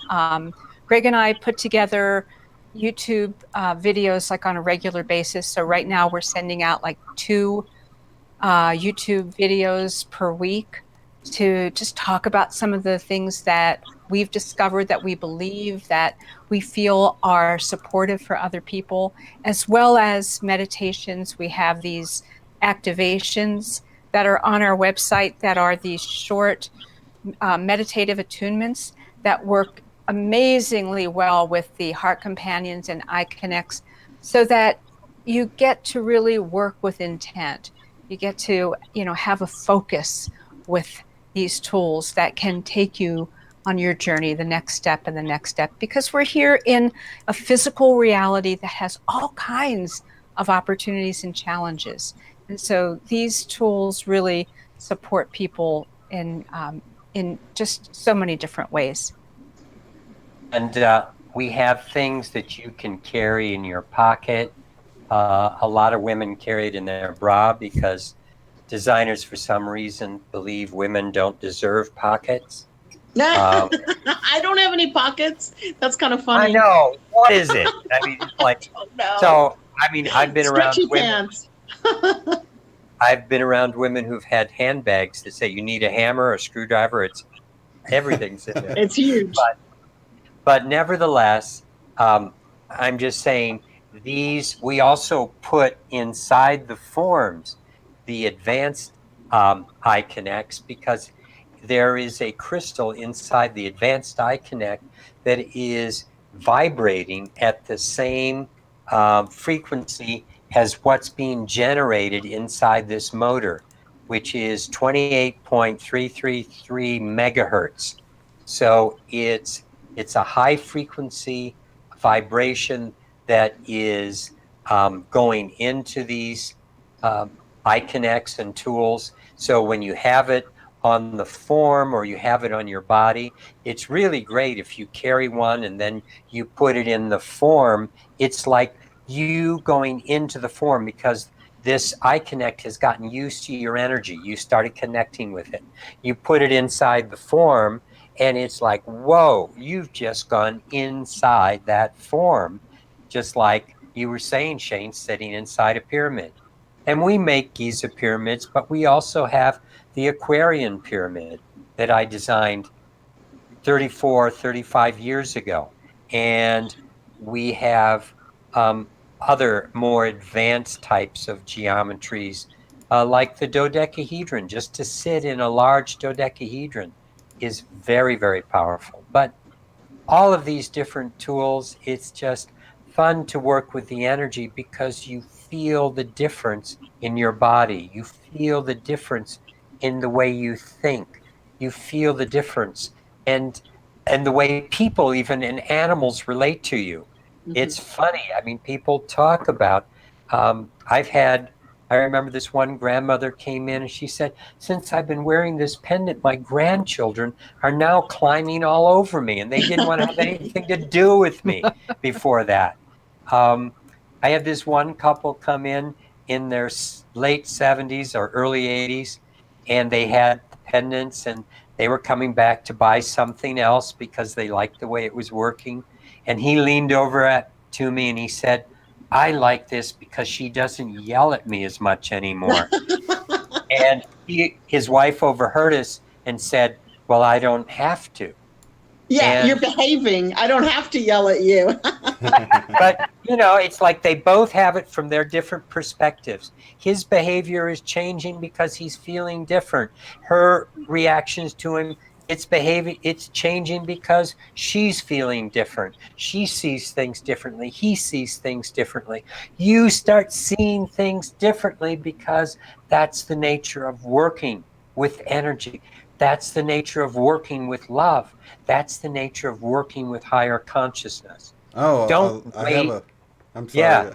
I have a lot of viewers that have pets or whatever. I just noticed that you have some that for your pets too. That's Oh really yeah, neat. I got one for my dogs. That is so Yeah. cool. Pet It, Connect. you know, when we first got some of these, when we were making these tools and brought them back to the house, um, and we have a dog who is, she's an amazing animal. But something happened when we brought our the eye connects into the house. It was like she started tuning into it. And we noticed that she wanted to try to communicate with us more. So we designed the Pet Connect and she loves it. So it's on her collar and she talks to us. I mean, she is so present with us and lets us know where she's at, what's happening. It's it's just so different than before. So, really, really cool things happen with these. You guys are going to love this story because I got two Pet Connects for my puppy and my 5-year-old Yorkie. And we've been walking the same routes for 5 years. And now we have to step over wildlife. And sometimes I have to pick him up because he can't get past the toad, the frog, the bunny rabbit. Whereas whenever we used to walk these routes at night, the animals would move out of our way. They would just let us pass. And now they literally sit there or stand there looking at us, and I can cope with it. But my dog's like, how am I going to get around this rabbit? So I have to Oh, pick that's him up, funny. walk past the rabbit, put him back down because he's wearing the Eye Connect. I'm wearing the Eye Connect. We're all in this peaceful zone of love and appreciation. So the wildlife are not budging. It's Right. amazing. I Giant love it. toads. Yeah, I've got to get around them. I've had people say that their cats stop catching birds in the same way. And literally, the birds will be near them. The cats will be just sitting there going, ho hum. It's Hello. like, and dogs that didn't used to get together and like each other start liking each other and start being nice. I mean, it's just like, and it's so much fun with these tools to talk to people who are psychologists who have them and say how their patients start opening up easier and feeling better. I've had prison guards in maximum security prisons that say whenever I carry these tools with me, the prisoners are nicer to me. They treat me better. It's like teachers that say their students behave.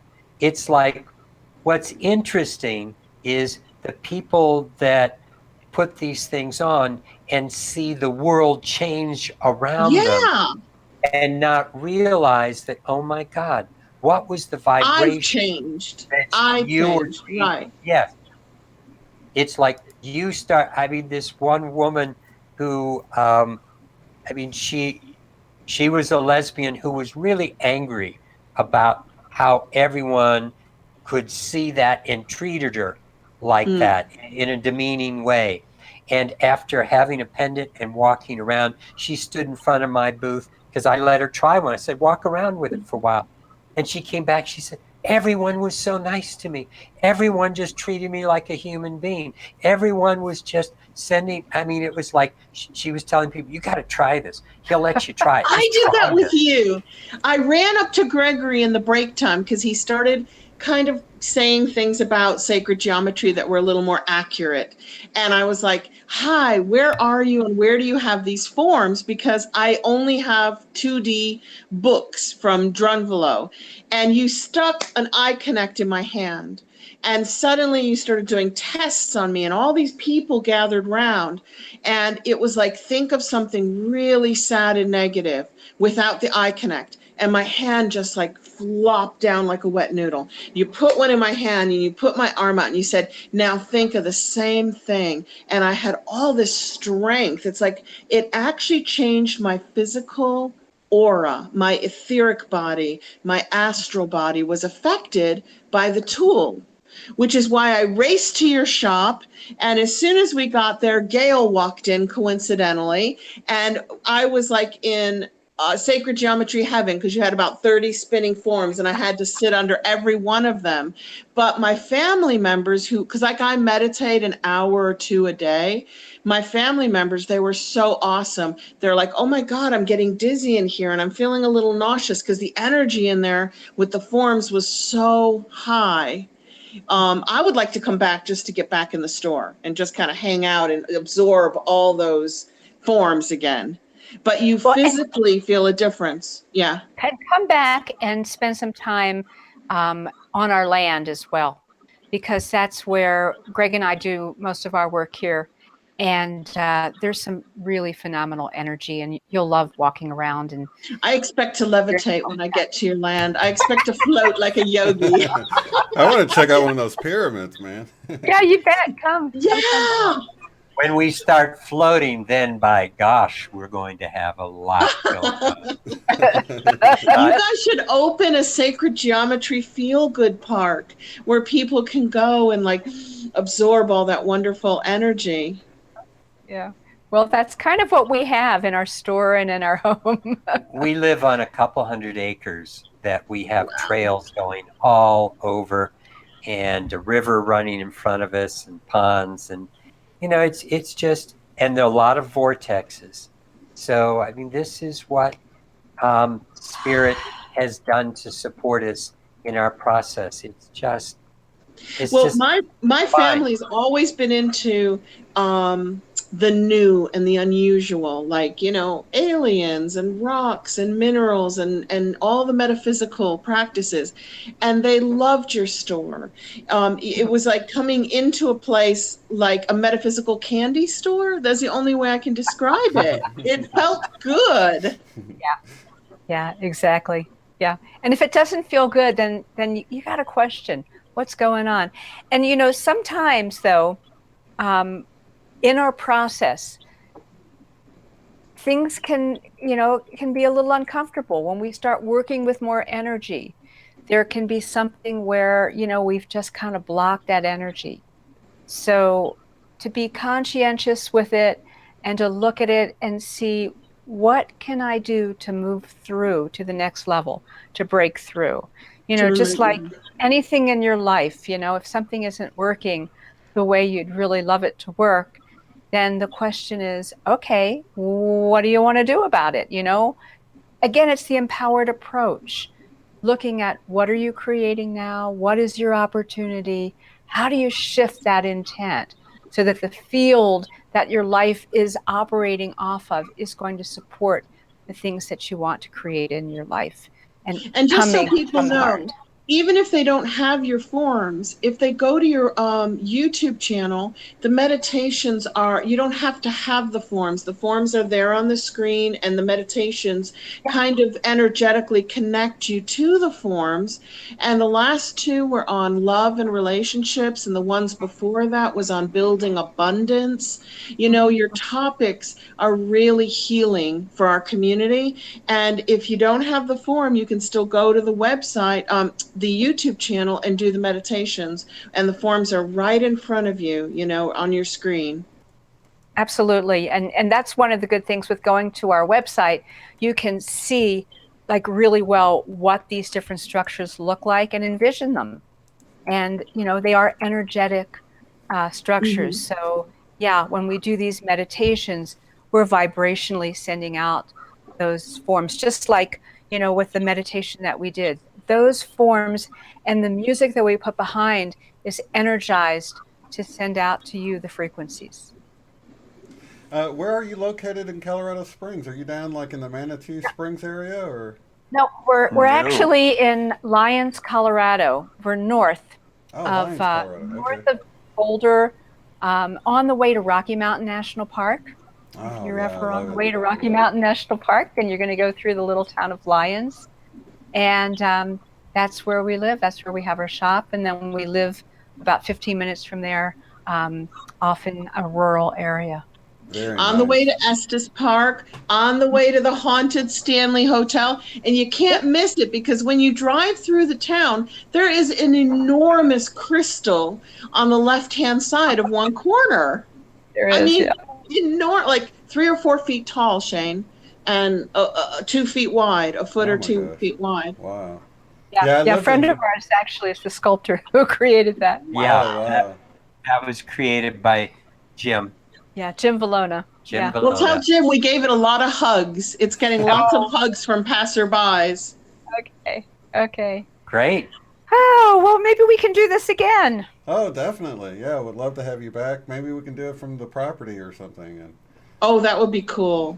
show some of your stuff. Or maybe, you could also See just some of get your big footage, forms. You of know, some of the bigger stuff you have. Mm-hmm. and we can change the scenes behind us to be from different parts of our property, looking one direction or another. And we can take you on slideshows, work with more sacred geometry aspects, the way things interrelate.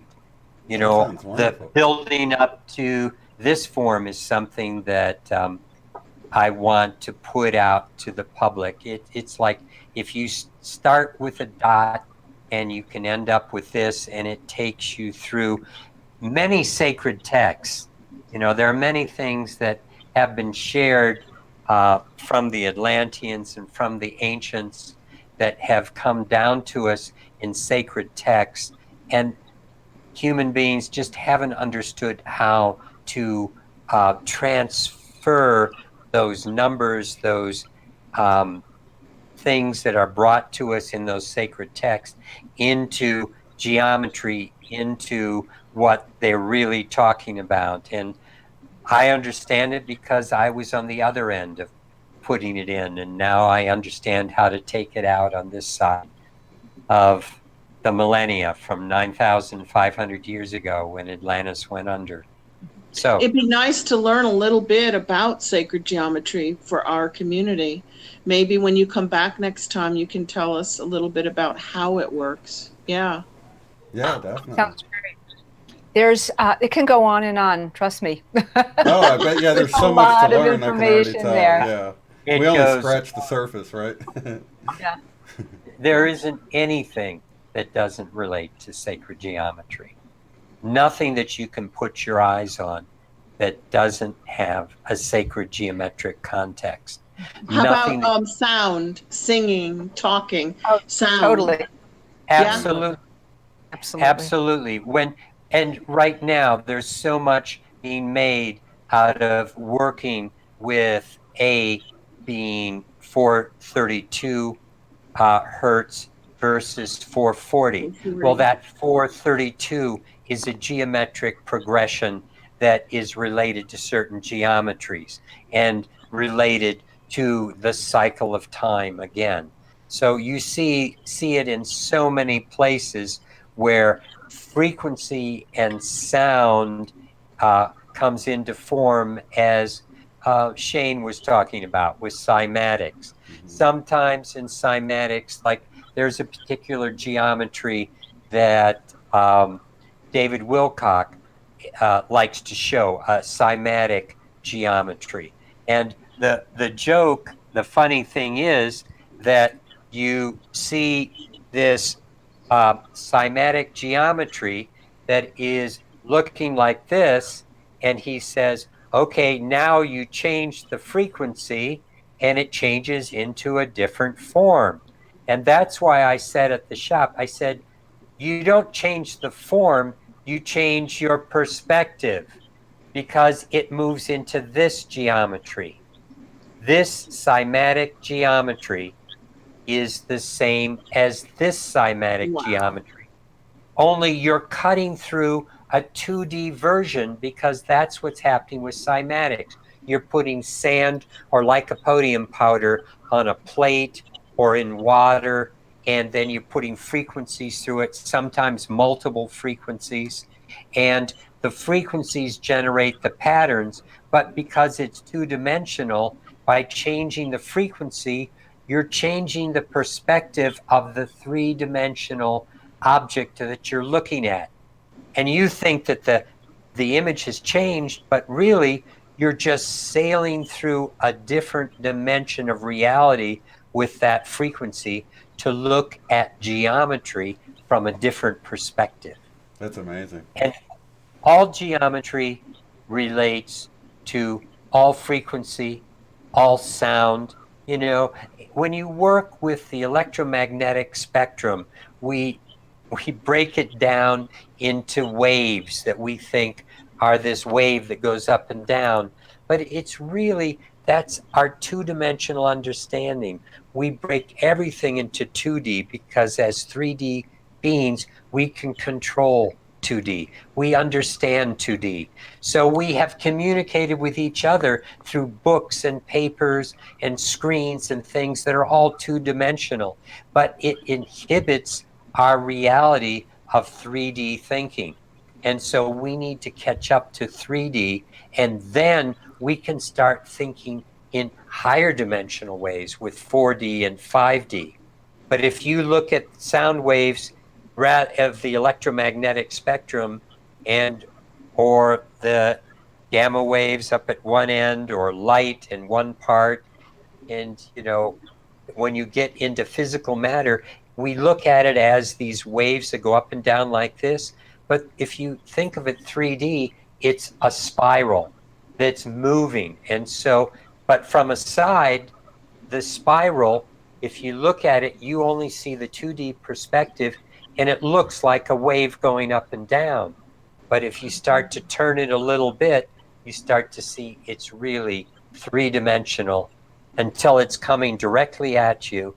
Then it's the circle of creation with you at the center. And that's why the circle is such a divine element. And 360 degrees describes the circle, and 360 degrees is what you find in the tetrahedron. That reminds me of the way our DNA spiral, the spiral helix is, and the way we have all this DNA. We're trying to get up to our 12-strand DNA or whatever, back to where we were before we were knocked down into the double-strand helix or whatever. But yeah, that sort of reminds me of that same. From the side, it looks more like a wave, and then as you move towards the end, you start to see it's more of a circle with all these patterns inside of it. So all interesting stuff. Yeah, and it's actually fun to take these forms and to just to turn them in your hands and look at them, because it takes your awareness, it takes your mind to a whole different dimensional construct. And that's what we want to do more and more, is we want to, as Gregory was talking about, get out of that 2D limitation and keep noticing what it is to be able to perceive on those higher dimensional planes. That reminds me of the video we saw not too long ago, Eileen, from that Real Spirit Dynamics had put out again, where she had a shape like that, and then when you look at the 2D projection of the sun shining through it onto a flat surface, you could see all of these other shapes taking form from just lining up the different points of the geometry. As she was just explaining, as you're looking through it, it's that same sort of concept. That was a really good video put out by Klee originally. Klee, Gail and Gregory, the quantum physicist genius who, what's his channel, Shane? Do you know Klee's? The channel that mirrored it was Real Spirit Dynamics. I can't remember the original one though, but I know if you look that up, you can. It was, I don't know, a month ago or something that they. And Fang, Klee, and all these other people. And they just try to make quantum physics and quantum structures understandable, don't they?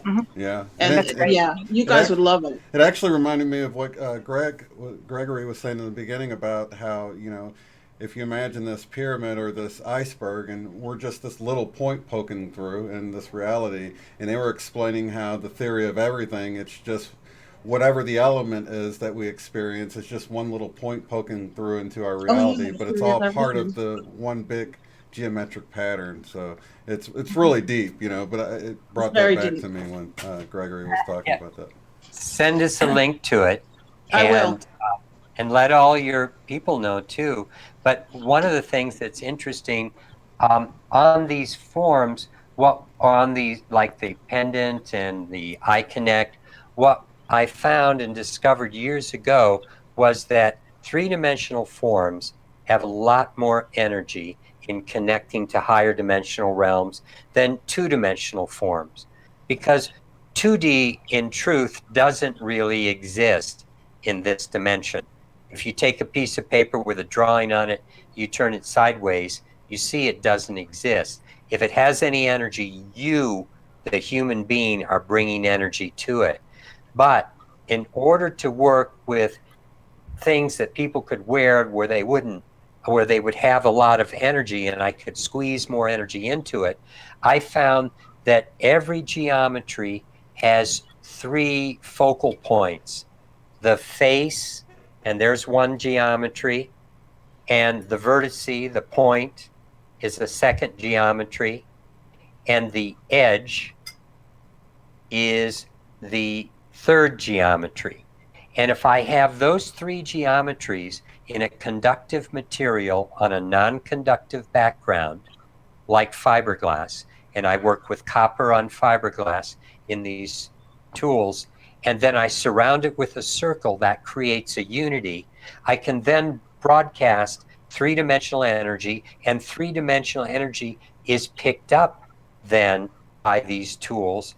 And so that's the way I've been able to get sometimes 3, 4, 5, 6, 7, 8 different geometries into a small form by working with that principle of working with the 2D perspectives of the 3D form.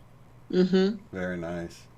Very nice. It actually feels like when I was studying sacred geometry with Drunvalo, I had books and I could look at them and try to get my mind around it. But then when I walked into the store in Lyons, Colorado, I saw them all around me.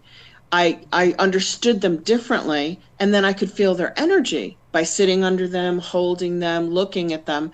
Whereas when I flipped through the book, I'm like, okay, I'm trying to understand what this really looks like. Like, try to imagine what a Merkaba looks like. If you've never seen a 3D representation of it, that's really hard. And to understand that you're in the middle of the Merkaba and you have these 2 triangles intersecting each other in the middle of your body. It's really hard to imagine that unless you can see the form in 3D. They really need a flip book for that, so you can flip through it and see it animate as you're flipping through, because there's really no way to, you know what I mean, to see it slowly turning and coming into 3D form, to imagine it shifting from one shape to the other, because your brain just sees them as separate shapes. It's hard to realize that as you flip it from the face to the edge to the vertex, that you're seeing 3 different perspectives of the same shape, like he was just showing. And it's easy to see it as you see him turn it and show you how much it changes. But when you're looking at a picture in a book, it's nearly impossible. Your brain just sees them as 3 different shapes. So. And again, the important thing is the energy. And when you are working with a 3-dimensional form or a tool that has been created to work with that energy, then you are going to experience the energy. Otherwise, you're left to your own devices and you're creating a reality of what you think or what you're wanting, or, separate from what truly is. And when you deal with what is, that's when you're in the safest zone you can be in. Because then you're at the moment of creation. Then you are in the moment of your life right now, working with reality rather than in your mind or somewhere else. It's so important to come back to that again and again, how important presence is in this whole play. Definitely. Well, I was honored to have you both join us today, and definitely would love to have you back. And just whenever you can pencil us in, I think it'd be great to do another show. That would be fun. Can you give us a sacred geometry lesson, like in November? Teach us something that we don't know, how sacred geometry works, how it's formed. Sure. Yeah, plus your production quality, man. I can just go full screen and let you take over, because it's wonderful having you adjust everything on your end. That's so professional and everything. So that's awesome. It is fun. It's all set up. This is my whole crew right here. Well, kind of like Shane's crew. Okay, but then we also had our technical guy who's really amazing, who this afternoon was working on some things for us, because this was something that we hadn't done before with, with Google Hangouts, and then running the video and the meditation and whatever. So he was amazing, and he put all this together, including that final touch when we were just getting on, and make sure that everything got turned on right. Yeah, Nice. so you could see us. Was So we that didn't Edgar? look like a soccer ball. Right. No, his name is Lee, and he lives in Texas, and he works virtually with us. Oh, nice. wow. Well, thank you, Lee, for helping out. And Thank you, Lee. Shane is my tech man, and he lives in Ohio, and I'm in Florida. Oklahoma, yeah, Tulsa, Well, Oklahoma. that's what's fun. Yeah. And he helped us create this whole setup with all the cameras, lighting, computers, all this stuff. So if anyone has that desire to create that in their space, get in touch with me, and I'll help you get in touch with him, and then you can work with him, and he'll help you set it up. Very nice. Yeah. So I Very. like it. It's fun. And next time we'll change the trees. The background. That It'll sounds be wonderful. fall. They'll Okay. all go. Phoom. All right. Well, Eileen, thank I want to thank you so much for bringing on these lovely people and with Yep. the great information, and we will definitely do it again. I think, is that next week or it's I guess a couple weeks from having Lynne McTaggart Lynne. on, isn't it? Yeah, we're having Lynne McTaggart on in October, so I thought if we had them back in November, we'd have like a little break, and they can teach us something about these sacred geometry forms and how they impact our minds, our spirit, and our bodies. That's Great. wonderful. We'll get our Lynne dates McTaggart, online. She's She's a a neat wonderful lady. soul. Yeah, she's wonderful. And so is David Wilcock's books. I've read all of them, and I'm so impressed. Oh yeah, I Yeah. love how he's able to incorporate real hardcore science, because I'm that kind of guy that, I like the metaphysical woo-woo stuff, but I like the science to back it up, and he always backs up everything with science. He does. All the sure stuff you does. guys were talking about these, there's science to back up everything you were talking about these shapes. So for those who hear what you're saying and they're like, they're just making stuff up, there's science to back up the power in geometry, and you can read about that in a lot of David's work, and that's why I so much appreciate what he does, because we think a lot alike. I like to have the science to back things up. Same way with Lynne McTaggart, she does the same thing. So Oh yeah, Yeah. big time on the science. Yeah, she's awesome. well, lots of love and light to everybody in the chat, and thank you all again. And Bye everyone, love you. Bye-bye. Blessings and love. Thanks for coming on. All right. Thanks, Shane. You. Alrighty. Bye. Thank you, Shane. Good and Eileen. night. If you'd like to support the work I do, go to paypal.me/UOTF. Thanks.